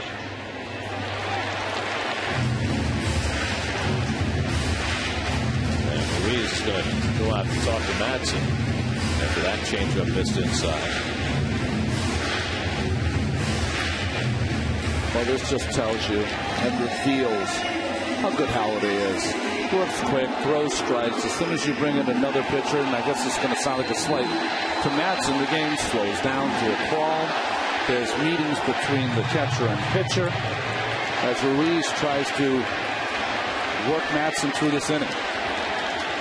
2-2 to Davis, and it's low, ball 3. So after Madsen got ahead 0-2, Ike has worked his way back full. Probably checking the lineup card, figuring he might be making a change sometime soon. Checking the rules so he can see if he can put Halladay back in. Against the rules. 3-2, and Davis swings and misses at the changeup, and Madsen has the second out. Davis strikes out for the 3rd time tonight. Boy, a dangerous pitch, right? 3-2, changeup, but not for Madsen. That's maybe his best pitch. So now the Mets are down to their final out with Fernando Martinez at the plate. Fernando is 0 for 3, popped up, struck out, grounded out, and Ruiz goes out to the mound for another conversation.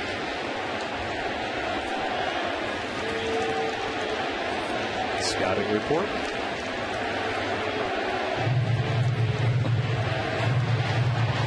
Martinez has had 3 at-bats against Madsen, 0 for 3.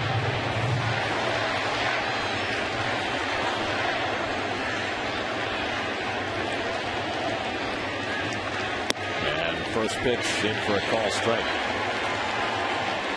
Coming up next on Pix 11, it's the Pix News at 10. Coming up next on SNY, it's Lincoln Mercury postgame live. And a call strike with the fastball, and now the Mets are down to their final strike.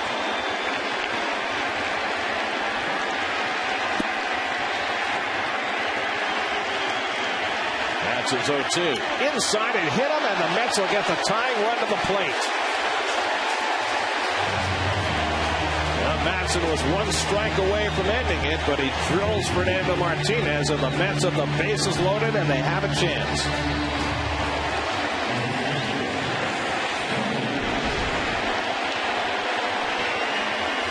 Huge mistake here by Madsen, trying to cut that ball into Martinez. He missed the target by 2.5 feet. In the 9th inning. Well, the Mets have not hit a grand slam in a year and 13 days. This would be a heck of a time to break that drought. Josh Thole has 1 home run this year. And he takes a fastball for a strike. Josh is 1 for 3 tonight. Looped a single to center in the 5th.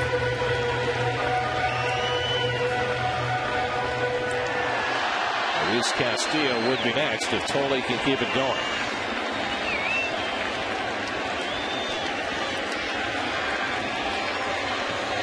And Josh fouls it off, and again the Mets are down to their last strike. Well, Madsen was just there, and then he hit Martinez in the belt buckle.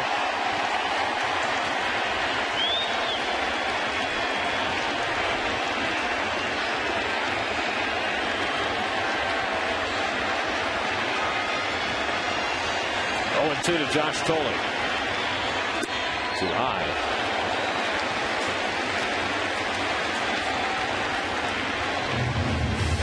Wright is at third. Deltron at second. Martinez at first with 2 out. That's with their backs against the wall on the bottom of the 9th. Don't ever give up. 2-2.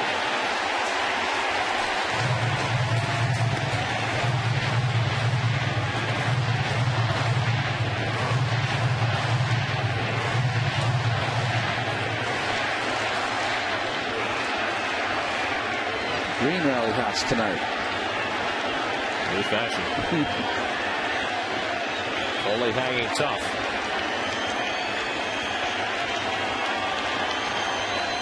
Two. Little ground ball. Foul. Thole running hard just in case. And they'll do it again.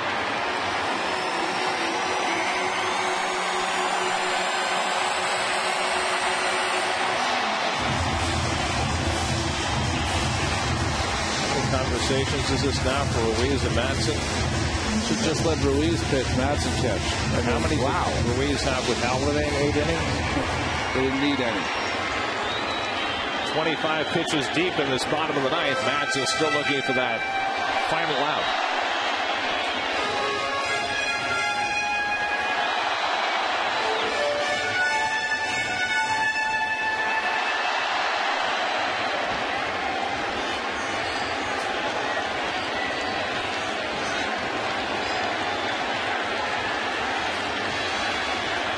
Again, the 2-2. Swing and a miss. He struck him out, and the ball game is over. Madsen leaves him loaded as he fans 3 in the 9th. And the Phillies return the favor with a shutout victory after being shut out in their first 4 games at Citi Field. Halladay and Madsen turn the trick on a 6-hitter, and the Phillies win 4-0. Well, the one thing you see when you look at both of these clubs, especially tonight, you see some distance still between a team that went to the World Series, the Phillies, last year, and the Mets, who are striving to get there someday. The Mets on this big series had to call up Pat Mish to face Roy Halladay for the Philadelphia team, and Halladay was at his best. And when the Mets needed to be at their best, they're almost perfect tonight. 3 errors led to 3 runs. No defensive help for Pat Mish, who pitched wonderfully, and Phillies with a win. Well, Madsen was in a jam and got himself out. The bottom dropped out of that changeup. He just has as filthy a one as there is in baseball. And Ruiz with the hand bump. Today's game summary brought to you by Chrysler. Visit Chrysler.com today. The Mets have to be very happy with what they got out of Pat Mish tonight. Just 1 earned run over 6 innings of work, but Halladay that much better. Now 15-8 with a 2.24 ERA. The Mets kicking it around. Mish made an error. Tejada made an error that cost a run, and Wright made an error that cost the Mets 2. Kevin Burkhardt is standing by with one of the Phillies heroes tonight. Well, Placido, you got the Phillies on the board. Did it feel good? I mean, you're going on 39 innings of not scoring in this ballpark just to get a run and get something going here. Well, it just feels good to win, and period. I don't really care how you do it. It's just Halladay just pitched another great game today, and it's a good bounce back today, you know, for us. What is it like to play in the field behind Halladay? Well, it keeps you on your toes. You know, he throws a lot of strikes, you know, and they make contact of him. You know, not very hard, but it keeps you on your toes, and the games go by quick. I mean, do you get that feeling? I mean, is he to the point where you get a run and you feel like that almost is enough on some occasions?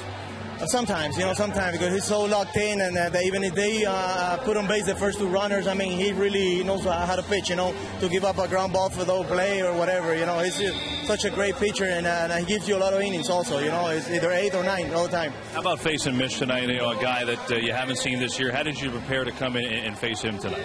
Well, let me tell you, I mean, they all have, you know, in the farm, you know, good pitchers, and this guy came today. I had never faced him today, and he kind of kept them close. You know, I mean, they could have easy score, you know, a couple of runs here and there, and the game's closed. So I really give him a lot of credit. You know, the guy pitched okay today, and nothing. You know, we won. That's what matters. Before we let you go, this is your first year with this team, and obviously you've had a lot of injuries, and you've still this team is in good position to make a run. What have you noticed about these guys, about this team, that's allowed you to be resilient through all the injuries? Well, they're winners. You know, they're winners, and the team don't really rely on 1 or 2 players. We have 25 guys, you know, even the guys that have stepped up for Chase and Howard and myself when I was out, they've done an outstanding job. Pitching's been great, and the team plays hard, you know, and the game is not over until it's over because we've bounced back from a couple of tough games, and we won, and down the end you really need those games now. You win or lose the division by those games, and they're winners, and they don't care about anything but winning, you know. Placido, congrats on the win. Thanks for the time, okay? Thank you. Placido Polanco, guys, had the first RBI. That was all the Phils would need. Let's go back up to you. All right, Kevin, and the Phillies win this one 4-0. Here's the first run of the game, brought to you by Ram award-winning trucks. Well, a little cutter by Mitch that's dumped into left center, allowing the pitcher Halladay to score for that first run. And like Kevin said, that's all they would need because Halladay was as good to be. And that was the